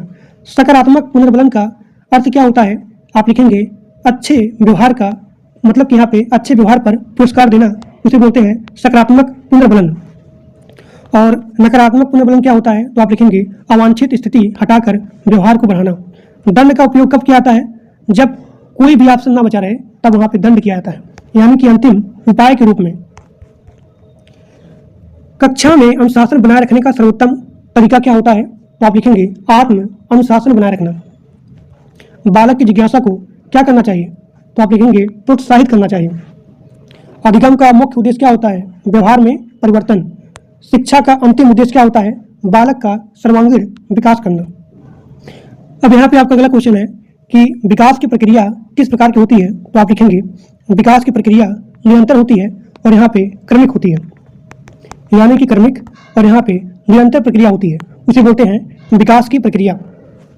बालक का मानसिक विकास किससे संबंधित है? तो आप लिखेंगे सोचने और यहाँ पे समझने की क्षमता पर। सीखने का सबसे अच्छा वातावरण क्या होता है? तो आप लिखेंगे प्रेरणादायक और यहाँ पे सहयोगात्मक वातावरण। बालक की जिज्ञासा को शिक्षक को क्या करना चाहिए? तो आप लिखेंगे उसको प्रोत्साहित करना चाहिए। अधिगम का उद्देश्य क्या होता है? व्यवहार में परिवर्तन लाना। बुद्धि का द्विकारक सिद्धांत किसने दिया था? तो आप लिखेंगे बुद्धि का द्विकारक सिद्धांत दिया था स्पीयरमैन ने। स्पीयरमैन के सिद्धांत में जो जी होता है, तो इस जी का अर्थ क्या होता है? सामान्य बुद्धि, यानी कि जनरल बुद्धि। स्पीयरमैन के सिद्धांत में यश का मतलब क्या होता है? तो आप लिखेंगे विशिष्ट बुद्धि, यानी कि स्पेशल। सीखने की प्रक्रिया में पुनर्बलन का महत्व क्या होता है? सीखने को मजबूत बनाना। अनुकरण द्वारा सीखना किस सिद्धांत पर जुड़ा हुआ है? तो आप लिखेंगे सामाजिक अधिगम सिद्धांत। सामाजिक अधिगम सिद्धांत। और सामाजिक अधिगम सिद्धांत किसका है? तो आप लिखेंगे बंडुआ का है। बालक का भावनात्मक विकास किससे संबंधित है? तो आप लिखेंगे भावनाओं के नियंत्रण से। बालक का सामाजिक विकास किससे प्रभावित होता है? तो आप लिखेंगे परिवार से और यहाँ पे समाज से। अब यहाँ पे आपका अगला क्वेश्चन है रचनात्मक का अर्थ क्या होता है? तो आप लिखेंगे रचनात्मक अर्थ होता है नई और मौलिक विचार को उत्पन्न करना। सीखने की तैयारी का नियम किसने दिया था? तो आप लिखेंगे थॉर्नडाइक ने। और क्वेश्चन बहुत इंपॉर्टेंट है, कई बार आपके एग्जाम में आता रहता है। अब यहाँ पे आपका अगला क्वेश्चन है कि अधिगम का प्रभाव नियम क्या कहलाता है? तो आप लिखेंगे सुखद परिणाम से अधिगम मजबूत होता है। अभ्यास का नियम क्या बतलाता है? तो आप लिखेंगे बार बार अभ्यास सीखना मजबूत होता है, यानी कि जितना आप बार बार अभ्यास करेंगे, प्रैक्टिस करेंगे, उतना ही आपको सीखने में आसानी होगी। बालक के विकास का सबसे महत्वपूर्ण समय कौन सा है? तो आप लिखेंगे प्रारंभिक बचपन। अधिगम का सबसे बड़ा साधन होता है अनुभव। समाजीकरण का उद्देश्य है सामाजिक व्यवहार विकसित करना। शिक्षक का आदर्श व्यवहार कैसा होना चाहिए? तो आप लिखेंगे सहानुभूतिपूर्ण और यहाँ पे सहयोगात्मक व्यवहार होना चाहिए। अब यहाँ पे आपका अगला क्वेश्चन है अधिगम का स्थानांतरण क्या होता है? तो आप लिखेंगे एक अधिगम का दूसरे अधिगम में यूज करना, उसे बोलते हैं अधिगम का स्थानांतरण। जैसे कि अगर मान लीजिए आपको कार चलाने आता है, तो आप आसानी से जो है ट्रैक्टर भी सीख सकते हैं। अगर आपको कार चलाने आता है, यानी कि आप जो है बोलेरो, स्कॉर्पियो भी चला सकते हैं। यानी कि जो आपने पहले सीखा है, यहाँ देखिए, जो आपने पहले सीखा है उसकी सहायता से अगर आप दूसरा चीज सीख रहे हो तो उसे बोलते हैं सकारात्मक स्थानांतरण। यानी कि यहाँ पे एग्जाम्पल भी दिया गया है, जैसे कि साइकिल चलाना सीखने से मोटरसाइकिल चलाना आसान होता है। वही चीज है कि एक अधिगम की सहायता से दूसरे अधिगम को सीखना आसान हो जाए तो उसे बोलते हैं सकारात्मक स्थानांतरण। अब देखिए नकारात्मक स्थानांतरण क्या होता है? तो आप लिखेंगे पहले सीखी हुई चीज में और जो आप नई चीज सीख रहे हो उसमें जो बाधा आती है उसे बोलते हैं नकारात्मक स्थानांतरण। शून्य स्थानांतरण क्या होता है? इसमें आपका कोई भी प्रभाव नहीं होता है। जब एक अधिगम का दूसरे पर कोई भी प्रभाव नहीं आता है तो वो आपका हो गया शून्य स्थानांतरण। बुद्धि का मापन किससे किया जाता है? तो आप लिखेंगे IQ टेस्टिंग से। IQ टेस्टिंग से। प्रतिभाशाली बालक किसे कहा जाता है? जिनकी बुद्धि सामान्य से अधिक हो। मंद बुद्धि बालक किसे कहा जाता है? जिसकी बुद्धि सामान्य से कम हो, तो वो आपको हो गया मंद बुद्धि बालक। व्यक्तिगत भिन्नता का अर्थ है हर बालक का अलग अलग होना। व्यक्तिगत भिन्नता का कारण क्या होता है? वंशानुक्रम और यहाँ पे वातावरण। समावेशी शिक्षा का उद्देश्य क्या होता है? सभी बच्चों को समान अवसर देना। मूल्यांकन का मुख्य उद्देश्य होता है छात्र की प्रगति का आकलन करना। प्रारूपिक मूल्यांकन क्या है? तो आप लिखेंगे शिक्षण के दौरान किया जाने वाला मूल्यांकन तो वो आपका हो गया प्रारूपिक मूल्यांकन। अब शिक्षण के अंत में अगर आप मूल्यांकन करते हैं तो आपका हो गया समापन मूल्यांकन। कक्षा में अनुशासन का सर्वोत्तम तरीका क्या होता है? आत्म अनुशासन करना। प्रेरणा का मुख्य स्रोत क्या होता है? तो आप लिखेंगे आवश्यकता होता है। आंतरिक प्रेरणा का उदाहरण है रुचि से पढ़ना। बाह्य प्रेरणा क्या होता है? अगर आप पुरस्कार के लिए पढ़ रहे हो तो आपका हो गया बाह्य प्रेरणा, या फिर अगर आप दंड के डर से पढ़ रहे हो कि कहीं आप मार न खा जाओ, कहीं आप दंडित ना हो जाओ, तो आपका हो गया बाह्य प्रेरणा।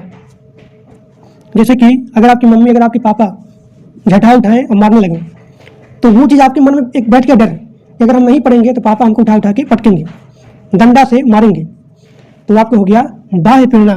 ठीक है, यानी कि पुरस्कार के लिए या फिर दंड के भय से पढ़ना। अब यहाँ पे आपका अगला क्वेश्चन है, बालक की रुचि बढ़ाने के लिए क्या करना चाहिए? तो आप लिखेंगे रोचक गतिविधियां करानी चाहिए। अधिगम को स्थायी बनाने का सबसे अच्छा तरीका क्या होता है? तो आप लिखेंगे अभ्यास करना और यहाँ पे पुनरावृत्ति करना। बालक की रचनात्मक कैसे बढ़ाई जा सकती है? तो आप लिखेंगे स्वतंत्र विचार को प्रोत्साहित करके। सीखने का सबसे प्रभावी तरीका क्या होता है? तो आप लिखेंगे करके सीखना। शिक्षा का मुख्य उद्देश्य होता है सर्वांगीण विकास करना। शिक्षक की भूमिका क्या होती है? मार्गदर्शक देना और यहाँ पे सहायक होना। बालक की जिज्ञासा को उत्साहित करना चाहिए। अधिगम का मुख्य तत्व अनुभव होता है। बालक का विकास सिर से पैर की ओर होता है। विकास का क्रम समान और यहाँ पर क्रमबद्ध होता है। तो विकास का क्रम कैसा होता है? समान होता है और यहाँ पे क्रमबद्ध होता है। सीखने की प्रक्रिया कब समाप्त होती है? कभी नहीं। शिक्षा का अंतिम लक्ष्य होता है व्यक्तित्व का विकास करना। एक अच्छे शिक्षक का सबसे महत्वपूर्ण गुण होता है धैर्य और यहाँ पे सहानुभूति। विकास का कौन सिद्धांत कहता है कि विकास समान से विशेष की ओर होता है? विकास का कौन सा सिद्धांत कहता है कि विकास समान से विशेष की ओर होता है? तो आप लिखेंगे उसे बोलते हैं समान से विशेष का सिद्धांत।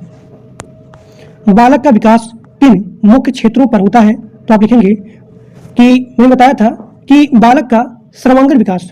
तो सर्वांगीण विकास का मतलब होता है कि बालक का शारीरिक विकास होना, बालक का मानसिक विकास होना, बालक का सामाजिक विकास होना और बालक का भावनात्मक विकास होना। तो अगर पूछा जाए कि शिक्षण का या फिर शिक्षा का मुख्य उद्देश्य क्या होता है, तो बालक का सर्वांगीण विकास करना। तो सर्वांगीण विकास में आता है शारीरिक विकास, मानसिक विकास, सामाजिक विकास और यहाँ पे भावनात्मक विकास। अब देखिए अधिगम मतलब कि लर्निंग। तो अधिगम का अर्थ क्या होता है? अनुभव के कारण व्यवहार में अस्थायी परिवर्तन आना। तो वो आपको हो गया अधिगम। सीखने की प्रक्रिया को सबसे अधिक कौन प्रभावित करता है? प्रेरणा होता है। और प्रेरणा जो है दो टाइप का होता है।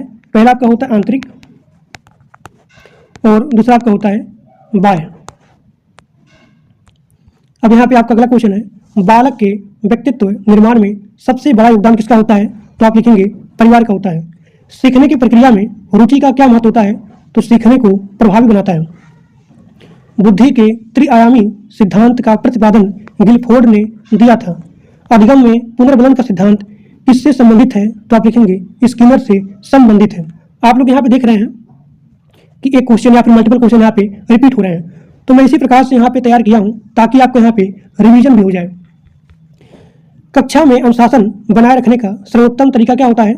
आत्म अनुशासन बनाए रखना। बालक के सामाजिक विकास का मुख्य आधार क्या होता है? समाजीकरण होता है। समाजीकरण का अर्थ क्या होता है? समाज के नियमों का और समाज के मूल्यों को सीखना।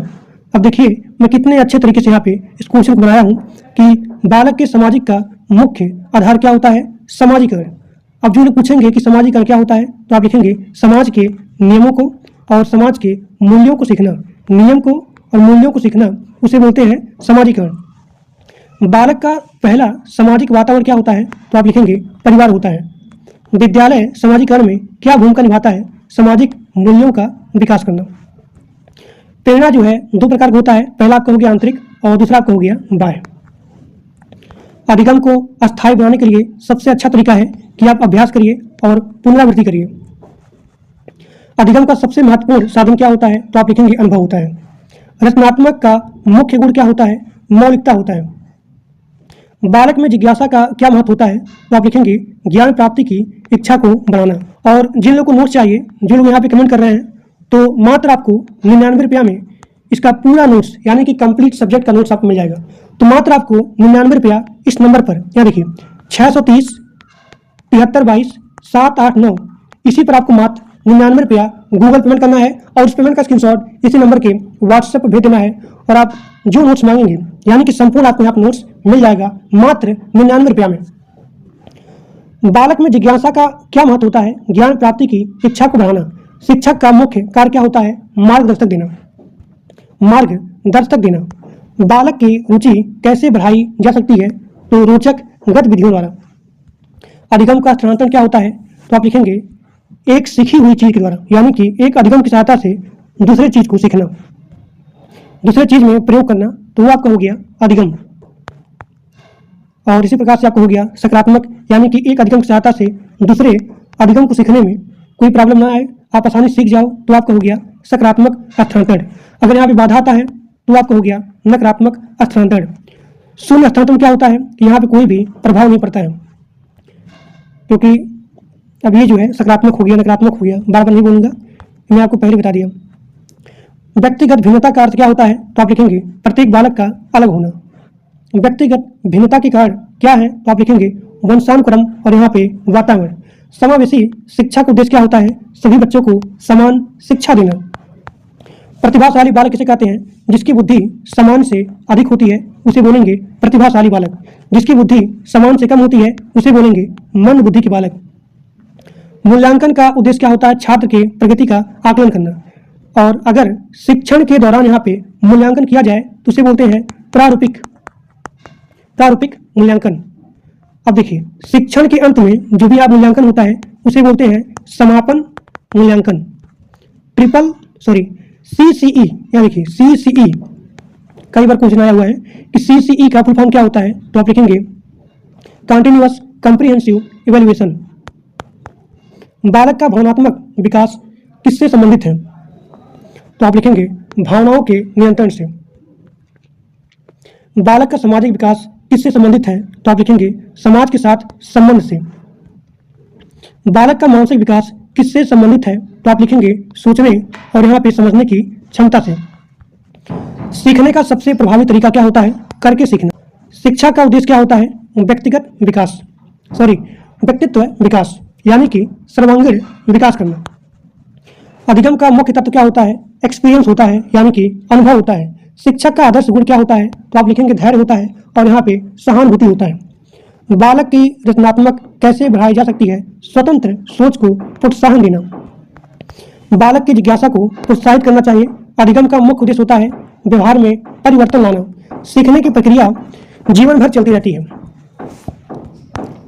शिक्षा का अंतिम लक्ष्य होता है सर्वांगीण विकास करना। एक अच्छे शिक्षक की विशेषता क्या होती है? सहानुभूति होती है। बालक का विकास किस दिशा में होता है? सिर से पैर की ओर होता है। विकास का क्रम होता है समान और यहाँ पे क्रमबद्ध।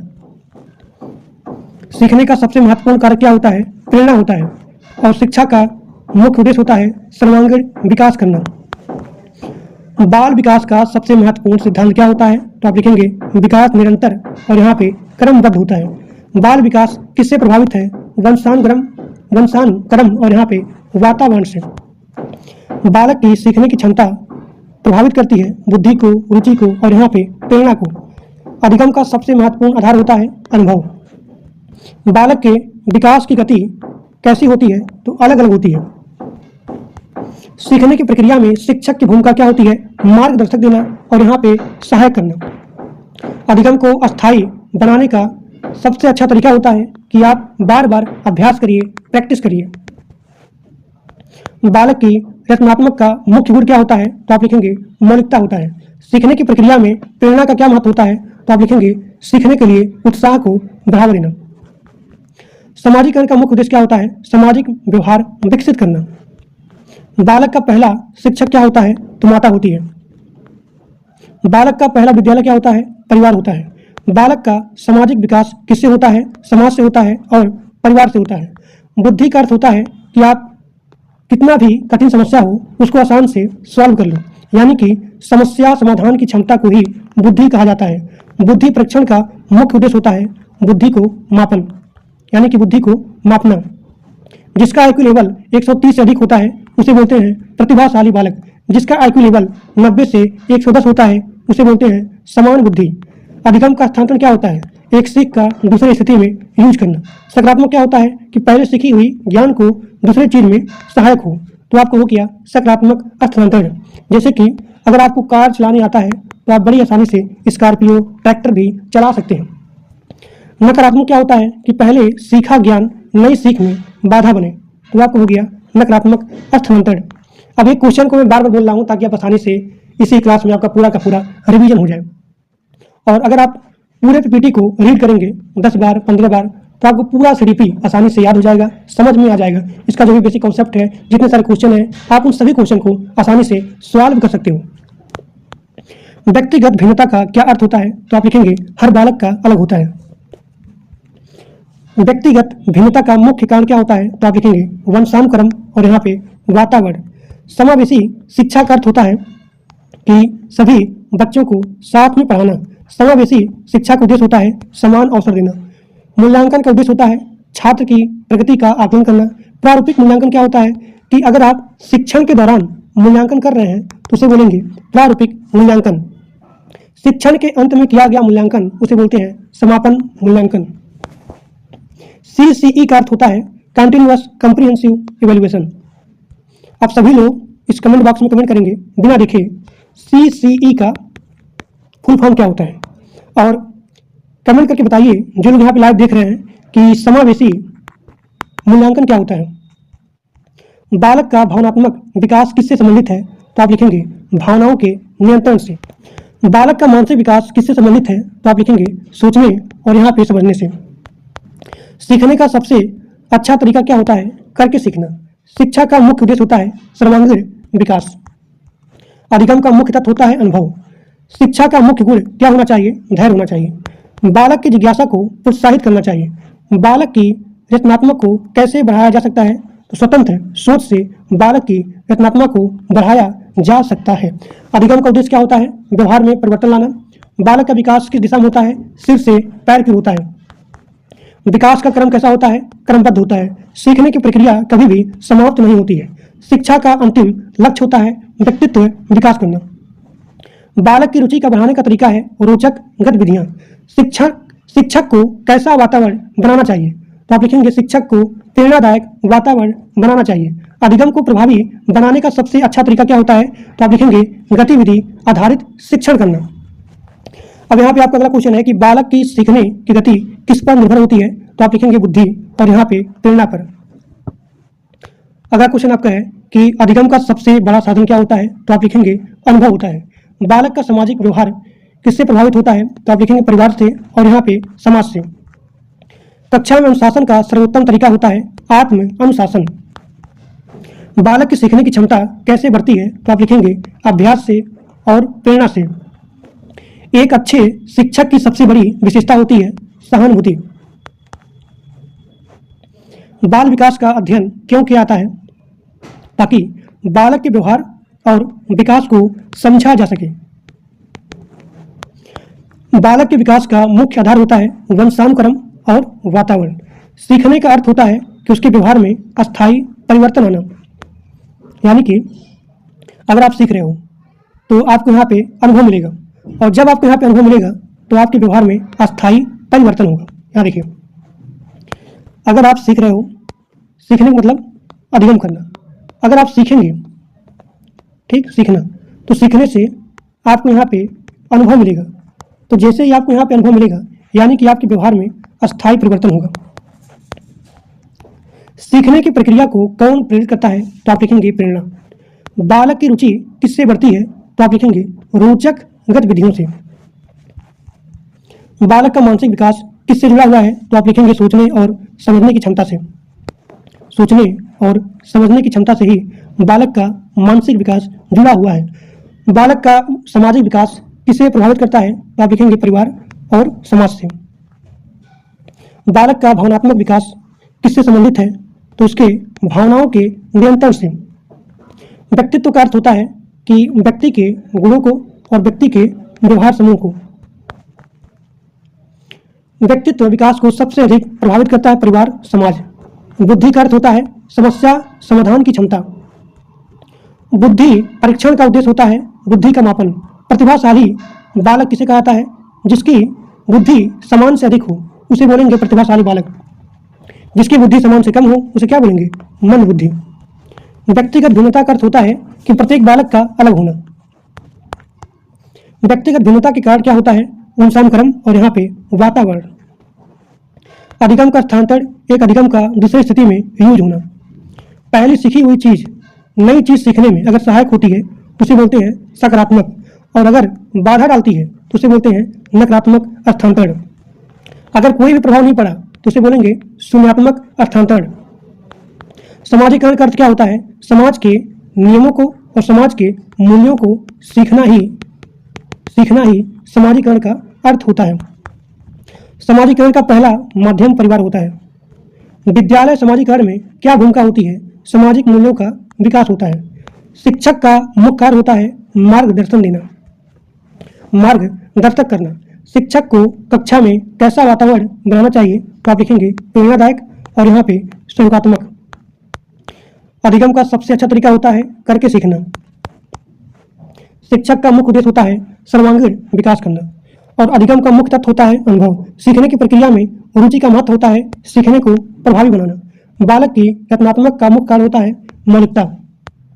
बालक की जिज्ञासा को बढ़ावा देना चाहिए। अधिगम का उद्देश्य होता है कि उसके व्यवहार में परिवर्तन लाना। सीखने की प्रक्रिया जीवन भर चलती रहती है। शिक्षक का अंतिम उद्देश्य होता है व्यक्तित्व का विकास करना। कक्षा में अनुशासन का सर्वोत्तम तरीका होता है आत्म अनुशासन बनाए रखना। अधिगम को स्थायी बनाने के लिए सबसे अच्छा तरीका होता है अभ्यास, यानी कि ज़्यादा से ज़्यादा प्रैक्टिस किया जाए। बालक की सीखने की गति निर्भर होती है बुद्धि पर और प्रेरणा पर। अधिगम का सबसे बड़ा साधन होता है एक्सपीरियंस, यानी कि अनुभव। बालक का सामाजिक व्यवहार किसे प्रभावित करता है तो आप लिखेंगे परिवार और यहाँ पे समाज। शिक्षक का आदर्श गुण क्या होता है? धैर्य रखना और यहाँ पे सहानुभूति करना। बालक की रुचि बढ़ाई जा सकती है रोचक गतिविधियों से। अधिगम का सबसे प्रभावी तरीका क्या होता है तो आप लिखेंगे गतिविधि आधारित शिक्षण। बालक का विकास सिर से पैर की दिशा में होता है, सिर से पैर की दिशा में होता है। विकास का क्रमबद्ध होता है। बालक के विकास में विद्यालय की भूमिका होती है शिक्षा और यहाँ पे सामाजिकरण विकास करना। सीखने का सबसे महत्वपूर्ण कारक क्या है? प्रेरणा। अधिगम का मुख्य उद्देश्य क्या होता है? ज्ञान और यहाँ पे कौशल को प्राप्त करना। यानी कि जो भी आपका अधिगम होता है तो अधिगम का मतलब आप ज्ञान भी अर्जित करो और साथ ही साथ आपको यहाँ पे स्किल डेवलपमेंट भी हो। बालक की रचनात्मक कैसे बढ़ाई जा सकती है तो आप लिखेंगे स्वतंत्र सोच को प्रोत्साहन देकर के। एक अच्छे शिक्षक की मुख्य विशेषता होती है सहानुभूति। शिक्षक का अंतिम उद्देश्य होता है, यानी कि शिक्षा का अंतिम उद्देश्य होता है सर्वांगीण विकास करना। बाल विकास किस प्रकार की प्रक्रिया है तो आप लिखेंगे निरंतर और यहाँ पे क्रमबद्ध प्रक्रिया होती है। बाल विकास का अध्ययन किसके लिए यूज होता है तो आप लिखेंगे शिक्षक के लिए और यहाँ पे अभिभावक के लिए। विकास का कौन सिद्धांत कहता है कि विकास सिर से पैर की ओर होता है तो आप लिखेंगे सेफेलो कार्डल सिद्धांत। अब यहाँ पे आपका अगला क्वेश्चन है कि विकास का कौन सिद्धांत कहता है कि विकास केंद्र से बाहर की ओर होता है तो आप लिखेंगे प्रैक्सिमो डिस्टल सिद्धांत।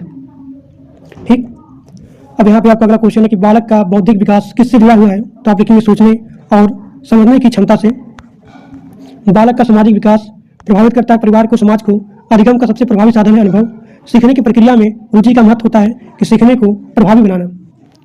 प्रेरणा का मुख्य उद्देश्य क्या होता है कि सीखने के लिए उत्साह उत्पन्न करना। अधिगम का मुख्य उद्देश्य होता है व्यवहार में परिवर्तन। बालक का पहला सामाजिक वातावरण होता है परिवार। विद्यालय समाजीकरण में क्या भूमिका होती है? सामाजिक मूल्यों का विकास होता है। व्यक्तित्व का अर्थ होता है कि व्यक्ति के व्यवहार गुणों का समुच्चय। व्यक्तित्व विकास किससे प्रभावित होता है तो आप लिखेंगे वंशानुक्रम और यहाँ पे वातावरण से। बुद्धि का अर्थ होता है समस्या को हल करना। अगर ये क्षमता आपके अंदर आ गया यानी कि आप बुद्धिमान हो, नहीं तो उल्लू हो। बुद्धि परीक्षण किसके द्वारा विकसित किया गया है तो आप लिखेंगे बीने और साइमन। आईक्यू का सूत्र क्या होता है? मानसिक आयु भागा वास्तविक आयु गुणे 100। प्रतिभाशाली का यानी कि प्रतिभाशाली बालक का आईक्यू लेवल होता है 130 से अधिक। व्यक्तिगत भिन्नता का अर्थ होता है हर बालक का अलग होना। व्यक्तिगत भिन्नता का मुख्य कारण होता है वंशानुक्रम और यहाँ पे वातावरण। अधिगम का स्थानांतरण क्या होता है? एक सीख का दूसरे स्थिति में यूज होना। सकारात्मक स्थानांतरण क्या होता है कि पहले सीखी चीज नई सीखने में सहायक हो तो आपको हो गया सकारात्मक, बाधा डाले नकारात्मक, कोई प्रभाव ना पड़े शून्य स्थानांतरण हो गया। सामाजिकरण का अर्थ क्या होता है कि समाज के नियम को और मूल्यों को सीखना। सामाजिकरण का पहला माध्यम क्या होता है? परिवार होता है। शिक्षक का मुख्य भूमिका क्या होता है? मार्गदर्शक देना और सहायक करना। शिक्षक का उद्देश्य होता है यानी कि शिक्षा का मुख्य उद्देश्य होता है सर्वांगीण विकास करना। एक नंबर का क्लास चल रहा है, कसम से बता रहा हूँ, आप पूरे यूट्यूब पे जाओ, 10 घंटा 12 घंटे लोग पढ़ाएंगे लेकिन इतना अच्छा कंटेंट इतने कम समय में कोई भी नहीं देगा। सब टाइम वेस्ट करते हैं। मैं आपको गारंटी देता हूँ इतने कम समय में आप पूरा यूट्यूब छान मारो, पूरा यूट्यूब, इससे बेस्ट कंटेंट इतने कम समय में आपको कोई भी नहीं देगा। ठीक है, तो पूरा विश्वास के साथ यहाँ पढ़ाई करिए। तो शिक्षा का मुख्य उद्देश्य क्या होता है? सर्वांगीण विकास करना। और अधिगम का सबसे प्रभावी तरीका क्या होता है? करके सीखना। कक्षा में अनुशासन बनाए रखने का सर्वोत्तम तरीका क्या होता है? आत्म अनुशासन को बनाए रखना। बालक की जिज्ञासा को क्या करना चाहिए? प्रोत्साहित करना चाहिए। अधिगम का मुख्य तत्व क्या होता है? अनुभव होता है। बालक की रचनात्मक का मुख्य गुण क्या होता है? मौलिकता होता है। सीखने की प्रक्रिया कभी भी समाप्त नहीं होती है। और बालक का भावनात्मक विकास किससे संबंधित है? तो भावनाओं के नियंत्रण से। बालक का सामाजिक व्यवहार किससे प्रभावित करता है? तो आप लिखेंगे परिवार को और समाज को। शिक्षक को कैसा वातावरण बनाए रखना चाहिए? तो आप लिखेंगे प्रेरणादायक वातावरण। अधिगम को स्थायी बनाने का अच्छा तरीका होता है कि आप लगातार प्रैक्टिस करिए, लगातार अभ्यास करिए। बालक की रुचि बढ़ाने के लिए आपको रोचक गतिविधियों का यूज करना चाहिए। शिक्षा का अंतिम लक्ष्य होता है व्यक्तित्व का विकास करना। बालक का विकास किस दिशा में होता है? सिर से पैर की ओर। विकास का क्रम कैसा होता है? क्रमबद्ध होता है, यानी कि एक सिस्टमैटिक तरीके से ही यहाँ पे डेवलपमेंट किया जा सकता है। अधिगम का सबसे बड़ा साधन होता है अनुभव। प्रेरणा दो टाइप का होता है, आंतरिक, बाह्य। आंतरिक क्या होता है? रुचि से पढ़ना होता है, और अगर आप पुरस्कार के लिए पढ़ रहे हो तो आपका हो गया बाह्य प्रेरणा। एक अच्छे शिक्षक का मुख्य गुण क्या होता है? धैर्य होता है। इसी क्लास में आपका पूरा का पूरा रिवीजन भी हो जा रहा है। बालक की सीखने की गति किस पर निर्भर होती है? तो बुद्धि पर और प्रेरणा पर। शिक्षक का उद्देश्य क्या होता है? सॉरी यार, मैं एक ही बार बोल रहा हूँ। शिक्षा का उद्देश्य क्या होता है? मैं शिक्षा को शिक्षक बोलता हूँ। शिक्षा का उद्देश्य क्या होता है? ज्ञान और यहाँ पे कौशल का विकास।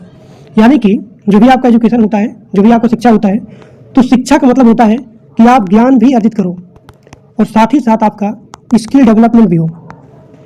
तो यही जो है एजुकेशन का यानी कि शिक्षा का मेन उद्देश्य होता है। एक आदर्श शिक्षक की विशेषता क्या होती है? सहानुभूति होती है और सहयोग होता है। बाल विकास का मुख्य उद्देश्य होता है कि बालक का सर्वांगीण विकास करना। बाल विकास का अध्ययन किसके लिए सबसे अधिक होता है? सबसे अधिक उपयोगी होता है शिक्षक के लिए। विकास का कौन सा सिद्धांत कहता है कि सभी बच्चे विकास के समान क्रम से गुजरते हैं? तो उसे बोलते हैं विकास का क्रमबद्ध सिद्धांत। बालक का शारीरिक विकास किससे संबंधित होता है? तो लिखेंगे शरीर की वृद्धि से। बालक के मानसिक विकास का अर्थ क्या होता है? सोचने समझने की क्षमता के विकास से। और यहाँ पे आपका अगला क्वेश्चन है कि सीखने की प्रक्रिया किससे प्रभावित होती है? तो आप लिखेंगे वातावरण से। अधिगम का सबसे महत्वपूर्ण तत्व क्या होता है? अनुभव होता है। प्रेरणा का संबंध किससे होता है? सीखने की इच्छा से होता है। बालक की रुचि का विकास कैसे किया जा सकता है? तो आप लिखेंगे रोचक शिक्षण से। कक्षा में अनुशासन बनाए रखने का सर्वोत्तम तरीका क्या होता है? आत्म अनुशासन होता है। और यहाँ पे आपका अगला क्वेश्चन है व्यक्तित्व विकास किससे प्रभावित होता है? तो आप लिखेंगे वंशानुक्रम वातावरण से। बुद्धि का संबंध किससे होता है? समस्या के समाधान से होता है। और आईक्यू का फुल फॉर्म क्या होता है? इंटेलिजेंस क्वेश्चन होता है। बुद्धि परीक्षण किसके द्वारा विकसित किया गया है? तो आप लिखेंगे बीने और साइमन से। एक बार फिर से बोला हूँ, बुद्धि परीक्षण किसके द्वारा विकसित किया गया है? तो आप लिखेंगे बीने और साइमन से। प्रतिभाशाली बालक की पहचान क्या होती है? तो उच्च बुद्धि स्तर से होती है। व्यक्तिगत भिन्नता का अर्थ क्या होता है? प्रत्येक बालक का अलग होना। व्यक्तिगत भिन्नता को ध्यान में रखकर शिक्षा देने को क्या कहते हैं? व्यक्तिगत शिक्षण कहते हैं। अधिगम का स्थानांतरण क्या होता है? एक सीख का दूसरी स्थिति में यूज करना, यानी कि जो आप पहले सीखे हो उसकी सहायता से आप दूसरे चीज को सीख रहे हो, उसमें आपका यूज हो रहा है। तो उसे बोलते हैं अधिगम। अब यहाँ पे आपका अगला क्वेश्चन है, सकारात्मक हस्तांतरण का उदाहरण क्या है? जैसे कि साइकिल चलाना सीखने से मोटरसाइकिल चलाना आसान होता है। नकारात्मक क्या होता है कि जो चीज़ आप पहले सीखे हो उसकी सहायता से अगर आप कोई नई चीज़ सीख रहे हो उसमें अगर बाधा आए तो उसे बोलते हैं नकारात्मक हस्तांतरण। सामाजिकरण का अर्थ क्या होता है? तो सामाजिकरण का अर्थ होता है कि समाज के नियमों को और समाज के मूल्यों को सीखना। सामाजिकरण का पहला माध्यम होता है परिवार होता है। विद्यालय सामाजिकरण में क्या भूमिका होती है? सामाजिक मूल्यों का विकास। बालक की जिज्ञासा को प्रोत्साहित करना चाहिए। अधिगम का सबसे प्रभावी तरीका है प्रैक्टिस करना या फिर करके सीखना। बालक के विकास का मुख्य आधार क्या होता है? वंशानुक्रम और यहाँ पे वातावरण। रचनात्मक का मुख्य गुण होता है मौलिकता। सीखने की प्रक्रिया कभी भी समाप्त नहीं होती है। बालक के भावनात्मक विकास का अर्थ होता है भावनाओं का नियंत्रण। शिक्षक की भूमिका क्या होती है? मार्गदर्शक होती है। बालक का पहला शिक्षक माता होती है। अधिगम का मुख्य उद्देश्य व्यवहार में परिवर्तन लाना। बालक की रुचि बढ़ाने के लिए क्या करना चाहिए? गतिविधि आधारित शिक्षण करना चाहिए। एक अच्छे शिक्षक का मुख्य गुण क्या होता है? धैर्य होता है। एक अच्छे शिक्षक का मुख्य गुण क्या होता है? धैर्य होता है। अब देखिए, बालक के सीखने की गति किस पर निर्भर करती है? बुद्धि पर और प्रेरणा पर। शिक्षक का मुख्य उद्देश्य क्या होता है? व्यक्तित्व का विकास करना। अधिगम का स्थायी किससे बढ़ता है? अभ्यास से बढ़ता है। अब यहाँ पे आपका अगला क्वेश्चन है, प्रेरणा कितने प्रकार की होती है? तो प्रेरणा दो प्रकार की होती है, पहला आंतरिक, दूसरा बाह्य। रुचि से पढ़ना आंतरिक प्रेरणा, पुरस्कार के लिए पढ़ना वो आपको हो गया बाह्य प्रेरणा। बालक के सामाजिक व्यवहार का विकास किससे होता है? समाज से होता है और परिवार से होता है। कक्षा में सीखने का वातावरण कैसा होना चाहिए? प्रेरणादायक होना चाहिए। बालक के विकास की प्रक्रिया कैसे होती है? निरंतर होती है। शिक्षा का अंतिम लक्ष्य क्या होता है? सर्वांगीण विकास करना। बालक के सीखने का मुख्य स्रोत क्या होता है? अनुभव होता है। अब यहाँ पे आपका अगला क्वेश्चन है कि बालक के व्यवहार में परिवर्तन किससे आता है? तो आप लिखेंगे अधिगम से आता है। शिक्षक को बालक के साथ कैसा व्यवहार करना चाहिए? सहानुभूतिपूर्ण। बालक की प्रतिभा को कैसे विकसित किया जा सकता है? तो आप लिखेंगे उचित अवसर देकर के। अधिगम को रोचक बनाने के लिए क्या तरीका है? गतिविधि आधारित शिक्षण करना। एक आदर्श शिक्षक की विशेषता होती है सहयोगी करना और यहाँ पे सहानुभूति होना। बाल विकास का अर्थ क्या होता है? जन्म से वयस्क तक होने वाला परिवर्तन ही बाल विकास होता है। विकास की प्रक्रिया निरंतर होती है। वो कौन सा विकास सिद्धांत है जिसकी दिशा सिर से पैर की ओर होती है? यानी कि विकास का कौन सिद्धांत कहता है कि विकास सिर से पैर की ओर होती है? तो उसे बोलते हैं सेफेलो कांडल सिद्धांत। सेफेलो कांडल सिद्धांत। विकास का कौन सिद्धांत कहता है कि विकास केंद्र से बाहर की ओर होता है? तो आप लिखेंगे प्रैक्सिमो डिजिटल सिद्धांत। बाल विकास का अध्ययन किस विषय में होता है? तो आप लिखेंगे मनोविज्ञान। बाल विकास का अध्ययन किस विषय का भाग है? तो आप लिखेंगे मनोविज्ञान। बालक के व्यवहार में परिवर्तन किसका परिणाम है? तो आप लिखेंगे कि अगर बालक के व्यवहार में परिवर्तन होता है तो आप लिखेंगे अधिगम। तो अधिगम का मतलब होता है लर्निंग, यानी कि सीखना। तो जैसे आप सीखेंगे तो आपके अंदर एक अनुभव आएगा और जब अनुभव आएगा तो आपके व्यवहार में परिवर्तन होगा। तो अगर आपके व्यवहार में परिवर्तन होता है यानी कि आपने यहाँ पे अधिगम को प्राप्त कर लिया है, तो अधिगम का मुख्य उद्देश्य होता है व्यवहार में परिवर्तन लाना। बालक का पहला सामाजिक समूह क्या होता है? परिवार होता है। विद्यालय का मुख्य कार्य क्या होता है? तो विद्यालय का मुख्य कार्य होता है शिक्षा प्रदान करना। अब यहाँ पे आपका अगला क्वेश्चन है कि बालक के व्यक्तित्व विकास में किसका महत्वपूर्ण योगदान होता है? परिवार का होता है और विद्यालय का होता है। बुद्धि का अर्थ क्या होता है? समस्या को हल करना। आईक्यू का फुल फॉर्म होता है इंटेलिजेंस क्वेशिएंट। बुद्धि परीक्षण किसने दिया था? किसने बनाया था? विने ने और साइमन ने। प्रतिभाशाली बालक किसे कहते हैं? जिसका आईक्यू लेवल 130 से अधिक हो।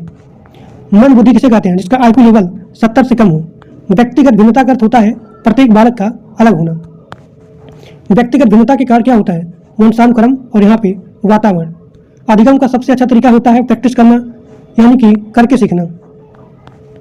सीखने की प्रक्रिया संबंधित है प्रेरणा से और प्रेरणा दो टाइप की होती है, आंतरिक होती है, बाह्य होती है। रुचि से पढ़ना आंतरिक प्रेरणा, पुरस्कार के लिए पढ़ना बाह्य प्रेरणा। समाजीकरण का अर्थ होता है समाज के नियम को सीखना। समाजीकरण का पहला माध्यम होता है परिवार और विद्यालय समाजीकरण में इसका भूमिका क्या होता है कि सामाजिक मूल्यों का विकास करना। बालक के भावनात्मक विकास का अर्थ होता है भावनाओं का नियंत्रण। बालक की जिज्ञासा को बढ़ावा देना चाहिए। अधिगम का जो भी सबसे बड़ा साधन है वो है अनुभव। बालक की रचनात्मक का मुख्य गुण है मौलिकता। सीखने की प्रक्रिया कभी भी समाप्त नहीं होती है और शिक्षक का भूमिका होता है मार्गदर्शक। बालक का पहला शिक्षक होती है माता होती है। और कक्षा में अनुशासन बनाए रखने का सर्वोत्तम तरीका क्या होता है? आत्म अनुशासन होता है। अधिगम को स्थायी बनाने का तरीका क्या है? कि आप अभ्यास करिए, प्रैक्टिस करिए। बालक की रुचि कैसे बढ़ाई जा सकती है? तो आप लिखेंगे रोचक गतिविधियों से। शिक्षा का मुख्य उद्देश्य होता है सर्वांगीण विकास करना। शिक्षक को कैसा वातावरण बनाना चाहिए? प्रेरणादायक वातावरण। बालक के विकास की गति कैसे होती है? अलग अलग होती है। बालक के सामाजिक व्यवहार का विकास किससे होता है? परिवार से होता है और समाज से होता है। एक अच्छे शिक्षक का गुण होता है धैर्य। बालक की सीखने की गति बुद्धि पर और प्रेरणा पर निर्भर करती है। शिक्षा का अंतिम लक्ष्य क्या होता है? व्यक्तित्व विकास। अधिगम का स्थायित्व किससे बढ़ाता है? अभ्यास को। यानी कि अगर आप सीखेंगे अधिगम करके, यानी कि अगर आप यहाँ पे लर्निंग करेंगे, सीखेंगे, तो आपको यहाँ पे अनुभव मिलेगा। तो आप सीखेंगे कैसे? आप बार बार यहाँ पे अभ्यास करिए और अभ्यास करने के बाद सीखिए, अधिगम ग्रहण करिए, उसके बाद अनुभव लीजिए और अनुभव के बाद जो है आपके व्यवहार में परिवर्तन आएगा।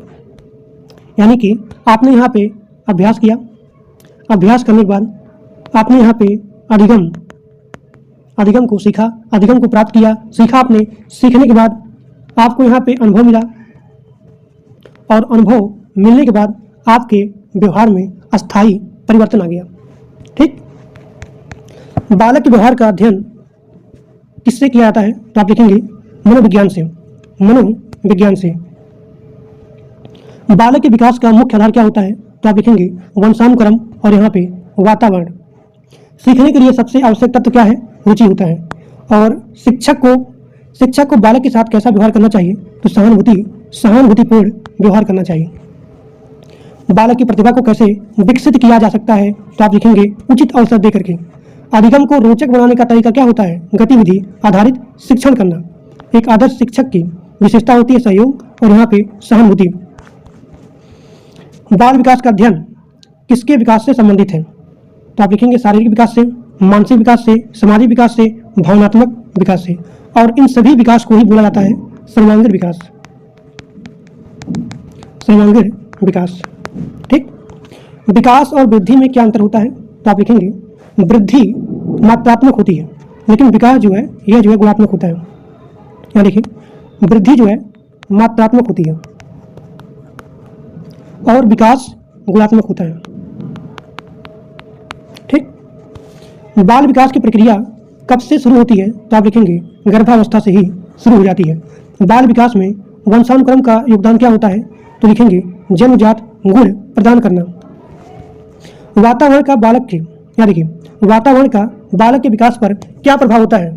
तो व्यक्तित्व और व्यवहार को प्रभावित करता है। बालक की सीखने की क्षमता किससे प्रभावित करती है? तो आप लिखेंगे बुद्धि और प्रेरणा से। सीखने का सबसे अच्छा तरीका क्या होता है? करके सीखना, यानी कि प्रैक्टिस करना। बालक की जिज्ञासा किस प्रकार की प्रवृत्ति होती है? तो जन्मजात प्रवृत्ति होती है। जन्मजात प्रवृत्ति होती है। अधिगम का मुख्य उद्देश्य होता है व्यवहार में परिवर्तन लाना। शिक्षा का मुख्य लक्ष्य होता है सर्वांगीण विकास करना। बुद्धि परीक्षण का उद्देश्य होता है मानसिक क्षमता का मापन करना। बीने साइमन, अब यहाँ देखिए ये क्वेश्चन, बीने साइमन बुद्धि परीक्षण किस देश में विकसित हुआ था? अब ये क्वेश्चन बहुत इंपॉर्टेंट है। बीने साइमन जो है, यानी कि बीने साइमन, इन्होंने दिया था बुद्धि परीक्षण, तो किस देश में विकसित हुआ था? तो आप लिखेंगे फ्रांस से। ठीक। प्रतिभाशाली का, जो प्रतिभाशाली बालक होता है उसका आईक्यू लेवल होता है 130 से अधिक। औसत बुद्धि का जो बालक होता है, यानी कि एवरेज स्टूडेंट, तो उसका जो भी आईक्यू लेवल होता है वो होता है 90 से 110, यानी कि समान बुद्धि का बालक। और मंद बुद्धि का बालक होता है 70 से कम। व्यक्तिगत भिन्नता का मुख्य कार्य क्या होता है? वंशानुक्रम और यहाँ पे वातावरण होता है। अधिगम का स्थानांतरण क्या होता है? एक सीख का दूसरी स्थिति में यूज करना। पहले सीखी गई चीज नई सीख में सहायक हो उसे बोलते हैं सकारात्मक स्थानांतरण। अगर बाधा डाले तो नकारात्मक स्थानांतरण, कोई प्रभाव ना पड़े पहले अधिगम का, तो आपको हो गया शून्य स्थानांतरण। समाजीकरण का अर्थ क्या होता है बताइए? समाज के नियमों का और समाज के मूल्यों का स्टडी करना या फिर सीखना, उसे बोलते हैं समाजीकरण। समाजीकरण का पहला माध्यम क्या होता है? तो आप लिखेंगे परिवार होता है। अब देखिए, विद्यालय समाजीकरण में क्या भूमिका होती है? तो सामाजिक मूल्यों का विकास होता है। शिक्षक की भूमिका क्या होती है? मार्गदर्शक होती है और सहायक होती है। बालक के व्यक्तित्व विकास में किसका प्रभाव होता है? तो परिवार का होता है और विद्यालय का होता है। अधिगम को स्थायी बनाने का सर्वोत्तम तरीका क्या होता है? अभ्यास होता है। बालक की रुचि कैसे विकसित की जा सकती है? तो रोचक शिक्षण से। बालक की रुचि कैसे विकसित की जा सकती है? तो आप लिखेंगे रोचक शिक्षण से। प्रेरणा का मुख्य उद्देश्य क्या होता है? सीखने के लिए उत्साह को उत्पन्न करना। प्रेरणा जो है दो टाइप की होती है, एक होती है आंतरिक और एक होता है बाह्य। रुचि से पढ़ना आंतरिक हो गया और पुरस्कार के लिए पढ़ना बाह्य हो गया। बालक के भावनात्मक विकास का अर्थ क्या होता है? भावनाओं को नियंत्रण करना। और बालक की रचनात्मक का मुख्य गुण होता है मौलिकता होता है। सीखने की प्रक्रिया कभी भी समाप्त नहीं होती है। बालक का पहला शिक्षक होती है माता होती है। एक अच्छे शिक्षक का मुख्य गुण होता है धैर्य होता है। कक्षा में अनुशासन बनाए रखने के लिए आत्म अनुशासन यही सबसे अच्छा तरीका होता है। बालक की विकास की गति कैसी होती है? अलग अलग होती है। बालक की सीखने की गति किस पर निर्भर करती है? बुद्धि पर और प्रेरणा पर। अधिगम का मुख्य साधन अनुभव होता है। शिक्षक को कक्षा में कैसा वातावरण बनाए रखना चाहिए? तो प्रेरणादायक वातावरण बनाए रखना चाहिए। बालक के सामाजिक व्यवहार का विकास परिवार से होता है और समाज से होता है। शिक्षा का अंतिम उद्देश्य होता है व्यक्तित्व विकास। बालक के व्यवहार में परिवर्तन किससे आता है? अधिगम से आता है। बालक की प्रतिभा को कैसे विकसित किया जा सकता है? तो उचित अवसर देकर के। अधिगम को रोचक बनाने के लिए गतिविधि आधारित शिक्षण का तरीका अपनाना चाहिए। शिक्षक को बालक के साथ कैसा व्यवहार करना चाहिए? तो आप लिखेंगे सहानुभूतिपूर्ण। बालक के विकास का मुख्य आधार क्या होता है? वंशानुक्रम और यहाँ पे वातावरण। सीखने के लिए सबसे आवश्यक तत्व होता है रुचि होता है। एक आदर्श शिक्षक की विशेषता होती है सहयोग और यहाँ पे सहानुभूति। बाल विकास किस प्रकार की होती है? निरंतर होती है और क्रमबद्ध होती है। विकास और अधिगम में संबंध होता है कि विकास अधिगम को प्रभावित करता है। विकास का बालक का विकास यहाँ देखिए, बालक का विकास किन मुख्य क्षेत्रों में होता है? तो आप लिखेंगे बालक का विकास होता है यानी कि शारीरिक, मानसिक, सामाजिक और यहाँ पे भावनात्मक। तो इसी को ही बोला जाता है सर्वांगीण विकास। सर्वांगीण विकास, सर्वांगीण विकास का मतलब होता है कि बालक का सामाजिक विकास होना, मानसिक विकास होना, सामाजिक विकास होना और यहाँ पे भावनात्मक। तो शारीरिक, मानसिक, सामाजिक, भावनात्मक, इसी को ही सर्वांगीण विकास कहा जाता है। विकास का भी सिद्धांत है कि जो विकास है वो सिर से पैर की तरफ होती है। तो इस सिद्धांत को बोलते हैं सेफेलो कार्डल सिद्धांत। विकास का कौन सा सिद्धांत कहता है कि विकास केंद्र से बाहर की ओर होता है? तो आप लिखेंगे प्रॉक्सिमो डिस्टल सिद्धांत। बालक का मानसिक विकास किससे संबंधित होता है? तो आप लिखेंगे सोचने और समझने की क्षमता से। अधिगम का मुख्य उद्देश्य होता है व्यवहार में परिवर्तन आना। और बालक का पहला सामाजिक वातावरण होता है परिवार होता है। विद्यालय समाजीकरण में क्या भूमिका निभाता है? तो आप लिखेंगे सामाजिक मूल्यों का विकास। व्यक्तित्व का अर्थ क्या होता है? व्यक्ति के गुणों और व्यवहार का समुच्चय। व्यक्तित्व विकास किन कारकों को प्रभावित करता है? तो आप लिखेंगे वंशानुक्रम और वातावरण। बुद्धि का अर्थ होता है समस्या को हल करने की क्षमता। आईक्यू का फुल फॉर्म होता है इंटेलिजेंस क्वोशिएंट। बुद्धि परीक्षण दिया था बीने और साइमन ने। जिसका आईक्यू लेवल 130 से अधिक होगा प्रतिभाशाली। व्यक्तिगत भिन्नता का अर्थ होता है प्रत्येक बालक का अलग होना। व्यक्तिगत भिन्नता का मुख्य कारण होता है वंशानुक्रम और वातावरण। अधिगम का स्थानांतरण एक सीख का दूसरी स्थिति में यूज करना। पहले सीखी गई चीज नए सीखने में अगर सहायक हो तो उसे बोलते हैं सकारात्मक। अगर पहले सीखी गई चीज नई सीखने में बाधा डालती हो उसे बोलते हैं नकारात्मक स्थानांतरण। शून्य स्थानांतरण क्या होता है कि पहले सीखी गई चीज का कोई भी प्रभाव ना पड़े किसी दूसरे चीज को सीखने में। सामाजिकरण का अर्थ होता है समाज के नियमों और मूल्यों को सीखना। सामाजिकरण का पहला माध्यम होता है परिवार। बालक की जिज्ञासा को बढ़ावा देना चाहिए, प्रोत्साहित करना चाहिए। अधिगम का सबसे प्रभावी साधन होता है अनुभव होता है। बालक की रचनात्मक का मुख्य गुण होता है मौलिकता। सीखने की प्रक्रिया कभी भी समाप्त नहीं होती है। बालक का भावनात्मक विकास संबंधित होता है भावनाओं के नियंत्रण से। शिक्षक की भूमिका क्या है? तो आप लिखेंगे मार्गदर्शक। बालक का पहला शिक्षक होता है माता। कक्षा में अनुशासन बनाए रखने का सर्वोत्तम तरीका होता है आत्म अनुशासन। अधिगम को स्थायी बनाने का सर्वोत्तम तरीका होता है लगातार प्रैक्टिस करना, अभ्यास करना। बालक की रुचि कैसे बढ़ाई जा सकती है? रोचक गतिविधियों द्वारा। शिक्षक का मुख्य उद्देश्य होता है सर्वांगीण विकास करना। शिक्षक को कैसा वातावरण बनाए रखना चाहिए? प्रेरणादायक। बालक के विकास की गति कैसे होती है? अलग अलग होती है। बालक के सामाजिक व्यवहार का विकास किससे होता है? परिवार से होता है और समाज से होता है। एक अच्छे शिक्षक का मुख्य गुण होता है धैर्य। बालक की सीखने की गति किस पर निर्भर करती है? तो बुद्धि पर और प्रेरणा पर। अधिगम का मुख्य साधन है अनुभव। शिक्षा का अंतिम उद्देश्य होता है व्यक्तित्व का विकास करना। बालक के व्यवहार में परिवर्तन किससे आता है? तो अधिगम से। अब यहाँ पे आपका अगला क्वेश्चन है कि बालक की प्रतिभा को कैसे विकसित किया जा सकता है? तो आप लिखेंगे उचित अवसर दे करके। अधिगम को रोचक बनाने का सबसे अच्छा तरीका होता है गतिविधि आधारित शिक्षण देना। और शिक्षक को बालक के साथ कैसा व्यवहार करना चाहिए? सहानुभूतिपूर्ण व्यवहार करना चाहिए। बालक के विकास का मुख्य आधार क्या होता है? वंशानुक्रम और यहाँ पे वातावरण होता है। सीखने के लिए सबसे आवश्यक तत्व है रुचि। प्रेरणा का मुख्य उद्देश्य क्या होता है? तो आप लिखेंगे सीखने के लिए उत्साह को उत्पन्न करना। बालक के सामाजिक विकास का मुख्य साधन क्या होता है? सामाजिक संपर्क। एक आदर्श शिक्षक की विशेषता क्या होती है? तो सहयोग होती है और यहाँ पे सहानुभूति होती है। बाल विकास का मुख्य उद्देश्य क्या होता है? बालक का सर्वांगीण विकास करना। विकास किस प्रकार किया जा सकता है? यानी कि विकास जो है किस प्रकार का प्रक्रिया है? तो आप लिखेंगे निरंतर प्रक्रिया है। बाल विकास में सबसे महत्वपूर्ण भूमिका किसकी होती है? परिवार की होती है। विकास का कौन सिद्धांत कहता है कि विकास सिर से पैर की ओर होती है? तो आप लिखेंगे सफेलो काडल सिद्धांत। और विकास का कौन सिद्धांत कहता है कि विकास केंद्र से बाहर की ओर होता है? तो आप लिखेंगे प्रैक्सिमो डिस्टल सिद्धांत। अधिगम का अर्थ होता है व्यवहार में परिवर्तन। बालक के सीखने की प्रक्रिया प्रभावित करती है वातावरण से। अधिगम को स्थायी बनाने के लिए आपको लगातार अभ्यास करना चाहिए। बालक का पहला सामाजिक समूह होता है परिवार। सामाजिकरण का उद्देश्य होता है सामाजिक मूल्यों का विकास करना। व्यक्तित्व का अर्थ होता है व्यक्ति के गुणों और व्यवहार का समुच्चय। व्यक्तित्व विकास किन कारकों से प्रभावित होता है? वंशानुक्रम और यहाँ पे वातावरण।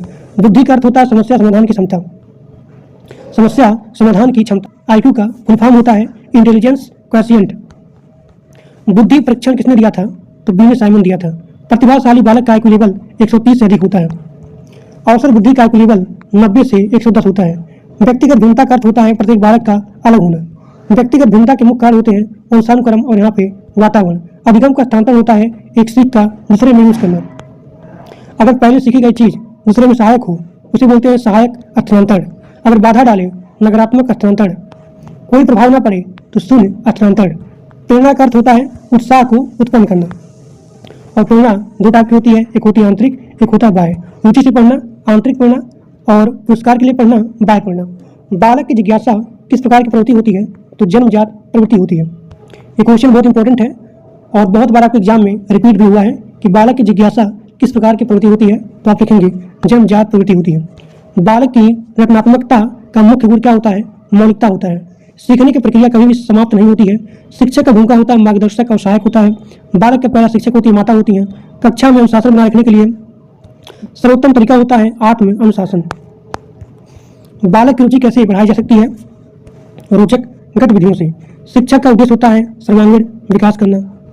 शिक्षक को कैसा वातावरण बनाए रखना चाहिए क्लास में, कक्षा में? तो आप लिखेंगे प्रेरणादायक वातावरण। बालक के विकास की गति कैसे होती है? अलग अलग होती है। बालक के सामाजिक व्यवहार का विकास किससे होता है? परिवार से होता है और समाज से होता है। एक अच्छे शिक्षक का मुख्य गुण होता है धैर्य। बालक की सीखने गति निर्भर करती है बुद्धि पर और प्रेरणा पर। अधिगम का मुख्य साधन होता है अनुभव। शिक्षा का अंतिम लक्ष्य होता है व्यक्तित्व विकास। बालक के व्यवहार में परिवर्तन किससे आता है? अधिगम से आता है। बालक की प्रतिभा को कैसे विकसित किया जा सकता है? तो आप लिखेंगे उचित अवसर दे करके। अधिगम को रोचक बनाने का तरीका क्या होता है? गतिविधि आधारित शिक्षण प्रदान करना। शिक्षक को बालक के साथ सहानुभूतिपूर्ण व्यवहार करना चाहिए। बालक के विकास का मुख्य आधार होता है वंशानुक्रम और यहाँ पे वातावरण। सीखने के लिए सबसे आवश्यक तत्व होता है रुचि होता है। बालक के सामाजिक विकास का मुख्य साधन होता है सामाजिक संपर्क। एक आदर्श शिक्षक की विशेषता होती है सहयोग और यहाँ पे सहानुभूति होती है। बाल विकास का अध्ययन किसके व्यवहार को समझने में मदद करता है? तो आप लिखेंगे बालक के व्यवहार को। अब देखिए विकास की प्रक्रिया कैसी होती है? क्रमबद्ध होती है और निरंतर होती है। विकास का कौन सा सिद्धांत कहता है कि विकास सिर से पैर की होती है? तो आप लिखेंगे सेफेलो काडल सिद्धांत। विकास का कौन सिद्धांत कहता है कि विकास केंद्र से बाहर की होती है? तो आप लिखेंगे प्रैक्सिमो डिस्टल सिद्धांत। बालक के विकास में सबसे महत्वपूर्ण भूमिका होती है परिवार की और वातावरण की। अधिगम का अर्थ होता है व्यवहार में परिवर्तन आना। अब यहाँ पे आपका अगला क्वेश्चन है कि अधिगम को अस्थायी बनाने का सबसे अच्छा तरीका होता है अभ्यास करना। बालक का पहला सामाजिक परिवार होता है। समाजीकरण का अर्थ होता है कि समाज के नियमों और मूल्यों को सीखना। विद्यालय की समाजीकरण में क्या भूमिका होती है? सामाजिक मूल्यों का विकास होता है। व्यक्तित्व का अर्थ क्या होता है? गुणों। क्या देखिए व्यक्तित्व का अर्थ होता है गुणों और व्यवहार का समुच्चय। व्यक्तित्व विकास किन कारकों से प्रभावित होती है? तो आप लिखेंगे वंशानुक्रम और वातावरण। बुद्धि का अर्थ होता है समस्या समाधान की क्षमता। आईक्यू का फुल फॉर्म क्या होता है? इंटेलिजेंस क्वेशिएंट। आईक्यू का फुल फॉर्म होता है इंटेलिजेंस क्वेशिएंट। बी ने साइमन ने बुद्धि परीक्षण को विकसित किया था, किस देश से किया था? तो आप लिखेंगे सबसे पहले फ्रांस में हुआ था। प्रतिभाशाली बालक का आईक्यू कितना होता है? 130 से अधिक होता है। और समान बुद्धि का जो बालक होता है उसका आईक्यू लेवल होता है 90 से 110। व्यक्तिगत भिन्नता का अर्थ होता है प्रत्येक बालक अलग होना। व्यक्तिगत भिन्नता का मुख्य कारण होता है वंशानुक्रम, वातावरण, अधिगम का स्थानांतर, एक सीख का दूसरे अधिगम में यूज करना। अगर सीखी गई चीज का दूसरे यानी कि नई चीज में, नई सीखने में अगर सहायक हो उसे बोलते हैं सकारात्मक हस्तांतर। बाधा बने नकारात्मक, कोई प्रभाव ना पड़े शून्य हस्तांतर। प्रेरणा का अर्थ क्या होता है? उत्साह को उत्पन्न करना। प्रेरणा दो टाइप का होता है, आंतरिक बाह्य, रुचि से पढ़ना आंतरिक प्रेरणा, पुरस्कार के लिए पढ़ना बाह्य प्रेरणा। बालक की जिज्ञासा किस प्रकार की प्रवृत्ति होती है? जन्मजात होती है। बालक की रचनात्मक का मुख्य गुण होता है मौलिकता होता है। सीखने की प्रक्रिया कभी भी समाप्त नहीं होती है। और शिक्षक की भूमिका क्या होती है? मार्गदर्शक होती है। बालक का पहला शिक्षक कौन होता है? माता होती है। अब यहाँ पे आपका अगला क्वेश्चन है कि कक्षा में अनुशासन बनाए रखने का सर्वोत्तम तरीका क्या होता है? आत्म अनुशासन। बालक की रुचि कैसे बढ़ाई जा सकती है? तो आप लिखेंगे रोचक गतिविधियों से। शिक्षा का मुख्य उद्देश्य होता है सर्वांगीण विकास करना। शिक्षक को कक्षा में कैसा वातावरण बनाए रखना चाहिए? तो आप लिखेंगे प्रेरणादायक वातावरण। बालक के विकास की गति कैसी होती है? अलग अलग होती है। बालक के सामाजिक व्यवहार का विकास किससे होता है? परिवार से होता है और समाज से होता है। एक अच्छे शिक्षक का मुख्य गुण होता है धैर्य रखना। और बालक के सीखने की गति निर्भर करती है बुद्धि पर और प्रेरणा पर। अधिगम का मुख्य साधन है अनुभव। और शिक्षा का अंतिम लक्ष्य होता है व्यक्तित्व विकास करना। बालक के व्यवहार में परिवर्तन किससे आता है? तो आप लिखेंगे अधिगम से आता है। और बालक की प्रतिभा को कैसे विकसित किया जा सकता है? तो आप लिखेंगे उचित अवसर देकर के। अधिगम को रोचक बनाने का तरीका होता है गतिविधि आधारित शिक्षण प्रदान करना। शिक्षक को बालक के साथ कैसा व्यवहार करना चाहिए? सहानुभूतिपूर्ण व्यवहार करना चाहिए। बालक के विकास का मुख्य आधार होता है वंशानुक्रम और वातावरण। सीखने के लिए सबसे आवश्यक तत्व होता है रुचि होता है। बालक के सामाजिक विकास का मुख्य साधन होता है सामाजिक संपर्क। एक आदर्श शिक्षक की विशेषता होती है सहयोग और सहानुभूति। बाल विकास का अध्ययन किसके व्यवहार को समझने में सहायक होता है? तो आप लिखेंगे बालक के व्यवहार को। ठीक है।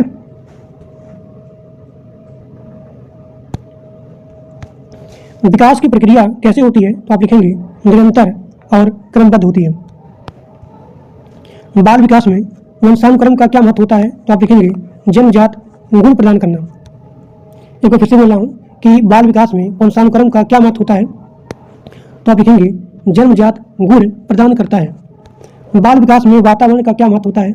व्यक्तित्व व्यवहार को प्रभावित करता है। विकास का कौन सिद्धांत कहता है कि सिर से पैर की ओर विकास? तो उसे बोलते हैं, उस सिद्धांत को बोलते हैं सेफेलो कार्डल सिद्धांत। और विकास का कौन सिद्धांत कहता है कि विकास केंद्र से बाहर की ओर होता है? प्रैक्सिमो डिस्टल सिद्धांत। अधिगम का अर्थ होता है व्यवहार में परिवर्तन लाना। अधिगम का मुख्य उद्देश्य होता है व्यवहार में परिवर्तन। बालक का पहला सामाजिक समूह परिवार होता है। सामाजिकरण किसे बोलते हैं? नियमों, समाज के नियमों और मूल्यों को सीखना ही सामाजिकरण कहलाता है। अब देखिए यहाँ पे आपका अगला क्वेश्चन है कि विद्यालय सामाजिकरण में क्या भूमिका निभाता है? सामाजिक मूल्यों का विकास करना। व्यक्तित्व का अर्थ क्या होता है? व्यक्ति के गुणों और व्यवहारों का समुच्चय। व्यक्तित्व विकास किन कारकों से प्रभावित होता है? तो आप लिखेंगे वंशानुक्रम, वातावरण। बुद्धि का अर्थ होता है समस्या का समाधान का क्षमता। आईक्यू का फुल फॉर्म होता है इंटेलिजेंस क्वोशिएंट होता है। बुद्धि परीक्षण किसने विकसित किया था? तो आप लिखेंगे बुद्धि परीक्षण बीने और साइमन ने विकसित किया था। प्रतिभाशाली बालक का आईक्यू लेवल कितना होता है? 130 से अधिक होता है। और एवरेज स्टूडेंट का जो भी आईक्यू लेवल होता है वो 90 से 110 होता है। व्यक्तिगत भिन्नता का अर्थ क्या होता है? प्रत्येक बालक अलग होना। और व्यक्तिगत भिन्नता का मुख्य कारण होता है वंशानुक्रम, वातावरण होता है। अधिगम का स्थानांतर क्या होता है? एक सीख का दूसरे सीख में यूज करना। अगर एक सीख नई चीज सीखने में सहायक होती है उसे सकारात्मक हस्तांतरण बोलते हैं। बाधा डाले नकारात्मक, कोई प्रभाव न पड़े शून्य हस्तांतरण। प्रेरणा का अर्थ होता है उत्साह उत्पन्न करना, सीखने के लिए उत्साह उत्पन्न करना। और प्रेरणा जो है दो टाइप की होती है, पहला हो गया आंतरिक और बाह्य हो गया। आंतरिक में रुचि से पढ़ना एग्जाम्पल, बाह्य में जैसे कि पुरस्कार के लिए पढ़ना, दंड की भय से पढ़ना। बालक की जिज्ञासा किस प्रकार की प्रवृत्ति होती है? जन्मजात होती है। बालक की रचनात्मक का मुख्य गुण होता है मौलिकता होता है। सीखने की प्रक्रिया कभी भी समाप्त नहीं होती है। शिक्षक की भूमिका मार्गदर्शक होती है। बालक की पहली शिक्षक माता होती हैं। कक्षा में अनुशासन बनाए रखने का सबसे अच्छा तरीका होता है आत्म अनुशासन। बालक की रुचि बढ़ाई जा सकती है रोचक गतिविधियों से। शिक्षक का मुख्य उद्देश्य होता है सर्वांगीण विकास करना। शिक्षक को कक्षा में प्रेरणादायक वातावरण बनाए रखना चाहिए। बालक के विकास की गति कैसी होती है? अलग अलग होती है। बालक के सामाजिक व्यवहार का विकास किससे होता है? समाज से होता है, परिवार से होता है। एक अच्छे शिक्षक का मुख्य गुण होता है धैर्य। बालक के सीखने की गति कैसी होती है? बुद्धि और प्रयास होती है। अधिगम का मुख्य साधन होता है अनुभव। शिक्षा का अंतिम लक्ष्य होता है व्यक्तित्व विकास। बालक के व्यवहार में परिवर्तन किससे आता है? अधिगम से आता है। बालक की प्रतिभा को कैसे विकसित किया जा सकता है? तो आप लिखेंगे उचित अवसर देकर के। उचित अवसर देकर के। अधिगम को रोचक बनाने का तरीका क्या होता है? गतिविधि आधारित शिक्षण होता है। शिक्षक को बालक के साथ कैसा व्यवहार करना चाहिए? सहानुभूतिपूर्ण व्यवहार करना चाहिए। बालक के विकास का मुख्य आधार क्या होता है? वंशानुक्रम और वातावरण होता है। सीखने के लिए सबसे आवश्यक तत्व होता है रुचि होता है। एक आदर्श शिक्षक की विशेषता होता है सहयोग सहानुभूत होता है। बालक विकास का मुख्य उद्देश्य होता है कि बालक का सर्वांगीण विकास करना। विकास की प्रक्रिया कब से शुरू होती है? गर्भावस्था से ही। बाल विकास में सबसे महत्वपूर्ण अवधि कौन सी होती है? प्रारंभिक बाल्यावस्था। शिक्षा मनोविज्ञान का मुख्य उद्देश्य क्या होता है? शिक्षा प्रक्रिया को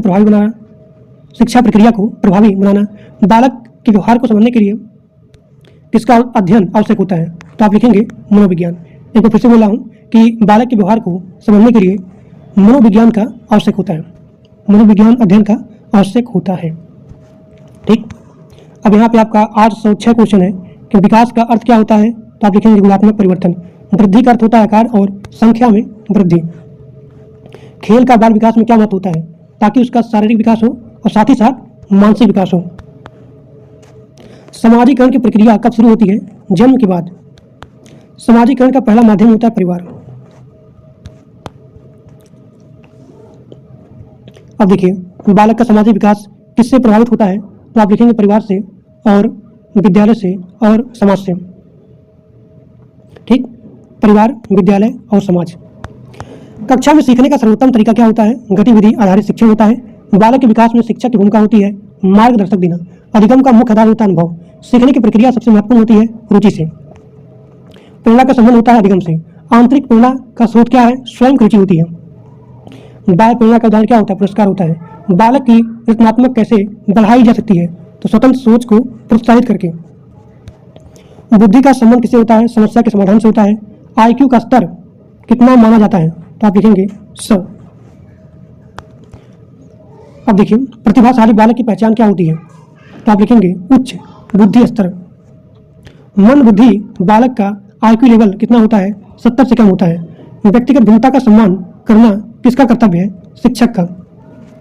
कक्षा में सभी छात्रों को समान अवसर देना किस सिद्धांत जुड़ा हुआ है? तो आप लिखेंगे समानता के सिद्धांत से।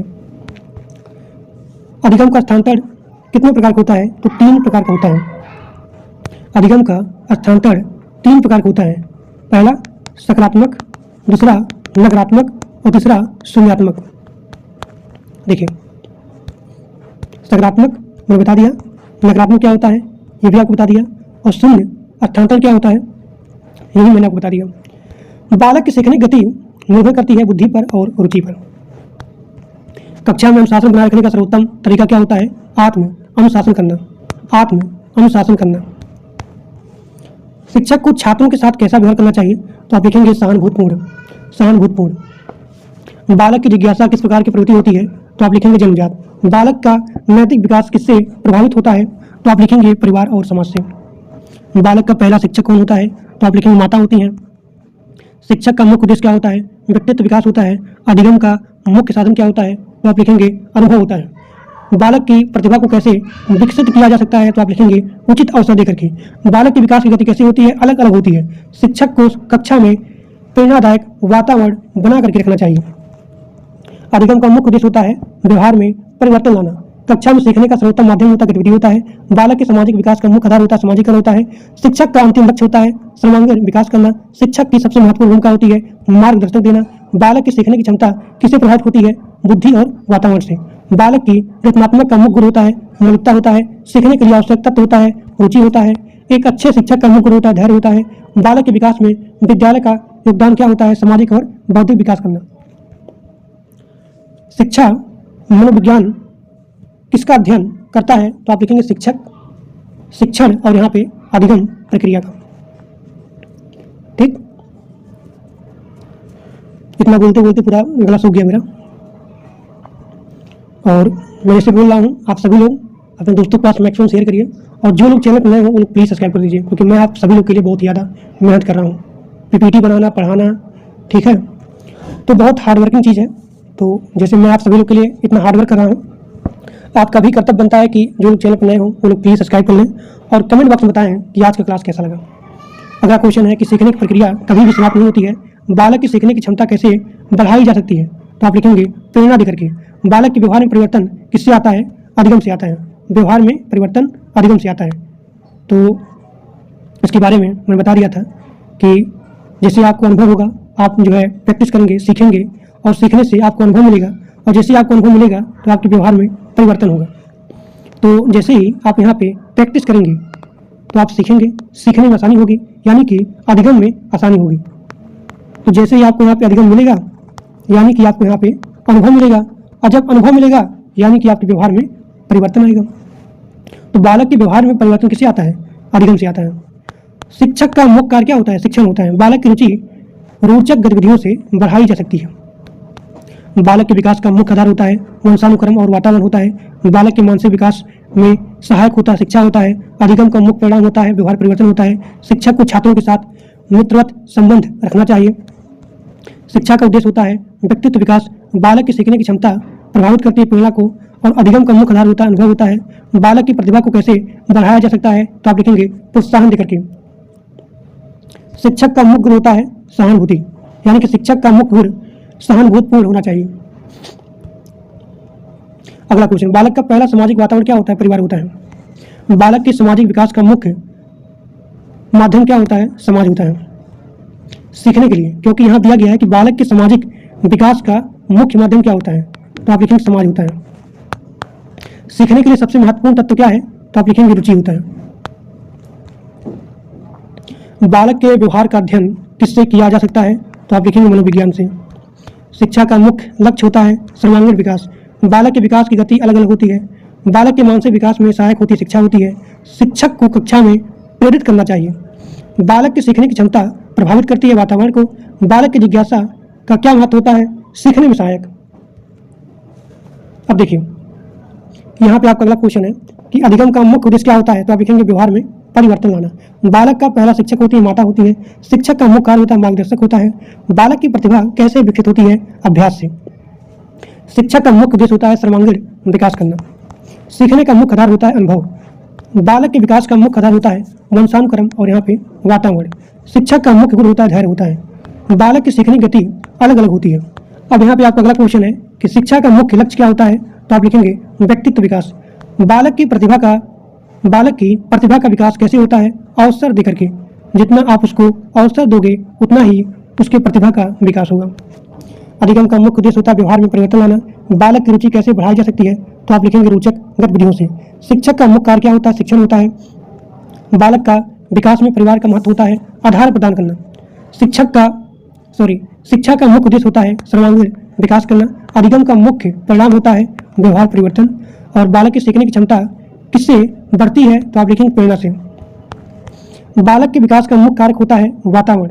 अब यहाँ पे आपका अगला क्वेश्चन है कि बालक की प्रतिभा को कैसे बढ़ाया जा सकता है? तो आप लिखेंगे अवसर देकर के या फिर प्रोत्साहन देकर के। शिक्षक का मुख्य कार्य होता है मार्गदर्शक देना या फिर मार्गदर्शन। सीखने की प्रक्रिया कभी भी समाप्त नहीं होती है। शिक्षा का अंतिम लक्ष्य होता है व्यक्तित्व विकास।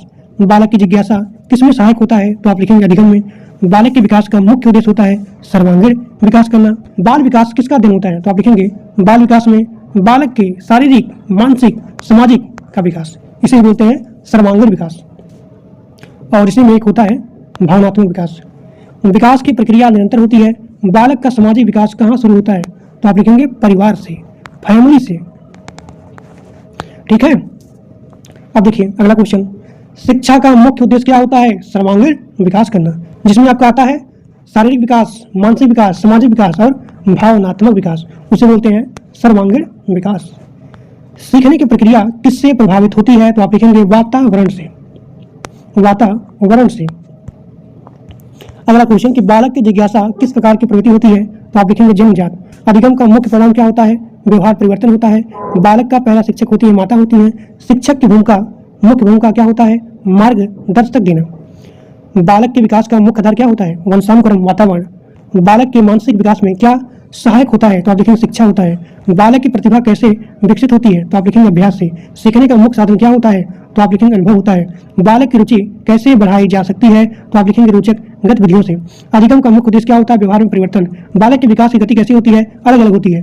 शिक्षक को छात्रों के साथ सहानुभूतिपूर्ण व्यवहार करना चाहिए। कक्षा में अनुशासन बनाए रखने का सर्वोत्तम तरीका होता है आत्म अनुशासन।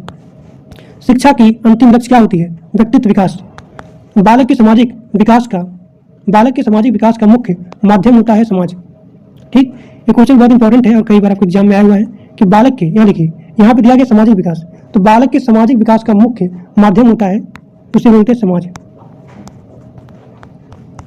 अधिगम का मुख्य आधार होता है अनुभव, जिसे अंग्रेजी में बोलते हैं एक्सपीरियंस। और अधिगम का अंग्रेजी होता है लर्निंग, यानी कि सीखना। ठीक, अगर आप सीखेंगे, अगर आप लर्निंग करेंगे तो आपको यहाँ पे अनुभव मिलेगा, और जब आपको अनुभव मिलेगा तो आपके व्यवहार में परिवर्तन आएगा। ठीक, बालक की सीखने की क्षमता किससे प्रभावित होती है, तो आप लिखेंगे बुद्धि से। बालक के विकास का मुख्य उद्देश्य क्या होता है, सर्वांगीण विकास करना। शिक्षक की सबसे महत्वपूर्ण भूमिका होती है मार्गदर्शक देना। बालक की प्रतिभा को बढ़ाने के लिए क्या करना चाहिए, प्रोत्साहन देना चाहिए या फिर अवसर प्रदान करना चाहिए। बालक की सीखने की गति कैसी होती है, तो आप लिखेंगे अलग अलग होती है। अधिगम का मुख्य परिणाम क्या होता है, व्यवहार परिवर्तन। बालक का पहला सामाजिक क्या होता है, परिवार होता है। बालक के मानसिक विकास का मुख्य साधन, अब देखिए यहाँ पे दिया गया है बालक के मानसिक विकास का मुख्य साधन, तो मानसिक है, तो मानसिक विकास कैसे होगा, शिक्षा से होगा। अगर यह पूछा जाता है कि बालक के सामाजिक विकास का, यानी किसके स्थान पर अगर सामाजिक होता, सामाजिक विकास, इसका मुख्य साधन क्या होता है, तो आप लिखते समाज होता है। अब देखिए शिक्षक को कक्षा में प्रेरणादायक वातावरण प्रदान करना चाहिए। शिक्षा का मुख्य उद्देश्य होता है व्यक्तित्व विकास। बालक की जिज्ञासा किसमें सहायक होती है, तो आप लिखेंगे अधिगम में सहायक होती है। बालक की प्रतिभा को कैसे विकसित किया जा सकता है, तो आप लिखेंगे अवसर देकर के या फिर प्रोत्साहन देकर के। अब देखिए अधिगम का मुख्य उद्देश्य क्या होता है, तो आप लिखेंगे व्यवहार में परिवर्तन।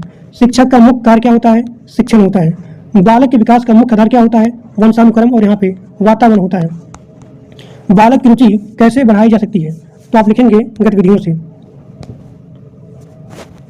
अगला क्वेश्चन, बालक की सीखने की क्षमता किससे बढ़ती है, तो आप लिखेंगे प्रेरणा से। बालक के सामाजिक विकास का, अब देखिए बालक के सामाजिक विकास का मुख्य माध्यम क्या होता है, समाज होता है। शिक्षा का अंतिम लक्ष्य होता है सर्वांगीण विकास करना। सीखने की प्रक्रिया कभी भी समाप्त नहीं होती है। शिक्षक का मुख्य गुण होता है धैर्य होता है। बालक के विकास में परिवार का क्या महत्व होता है, आधार प्रदान करना। अधिगम का मुख्य आधार होता है अनुभव। बालक की प्रतिभा कैसे बढ़ती है, अभ्यास से। शिक्षक का मुख्य कार्य होता है मार्गदर्शक देना। बालक की सीखने की क्षमता किससे प्रभावित होती है, वातावरण से होती है। बालक की रुचि कैसे बढ़ाई जा सकती है, रोचक शिक्षण से। शिक्षा का मुख्य उद्देश्य होता है व्यक्तित्व विकास। अधिगम का मुख्य परिणाम होता है व्यवहार में परिवर्तन लाना। बालक का पहला सामाजिक वातावरण होता है, परिवार होता है। बालक के विकास का मुख्य आधार क्या होता है, वंशानुक्रम और यहाँ पे वातावरण होता है। शिक्षक का मुख्य गुण होता है सहानुभूति। सीखने का मुख्य साधन होता है अनुभव। बालक की प्रतिभा को कैसे बढ़ाती है, यानी कि अगर हमको बालक के प्रतिभा को विकास करना है तो आप बालक को अवसर दीजिए और बालक को प्रोत्साहन दीजिए। अगला क्वेश्चन है कि शिक्षा का अंतिम लक्ष्य होता है सर्वांगीण विकास करना। बालक की सीखने की क्षमता किससे बढ़ती है, तो प्रेरणा से बढ़ती है। शिक्षक का मुख्य कार्य होता है शिक्षण होता है। बालक की जिज्ञासा किसमें सहायक है, तो आप लिखेंगे अधिगम में। बालक के विकास का मुख्य उद्देश्य होता है सर्वांगीण विकास करना। बालक के विकास की गति कैसी होती है, तो आप लिखेंगे अलग अलग होती है। शिक्षक को छात्रों के साथ कैसा व्यवहार करना चाहिए, तो आप लिखेंगे मित्रवत।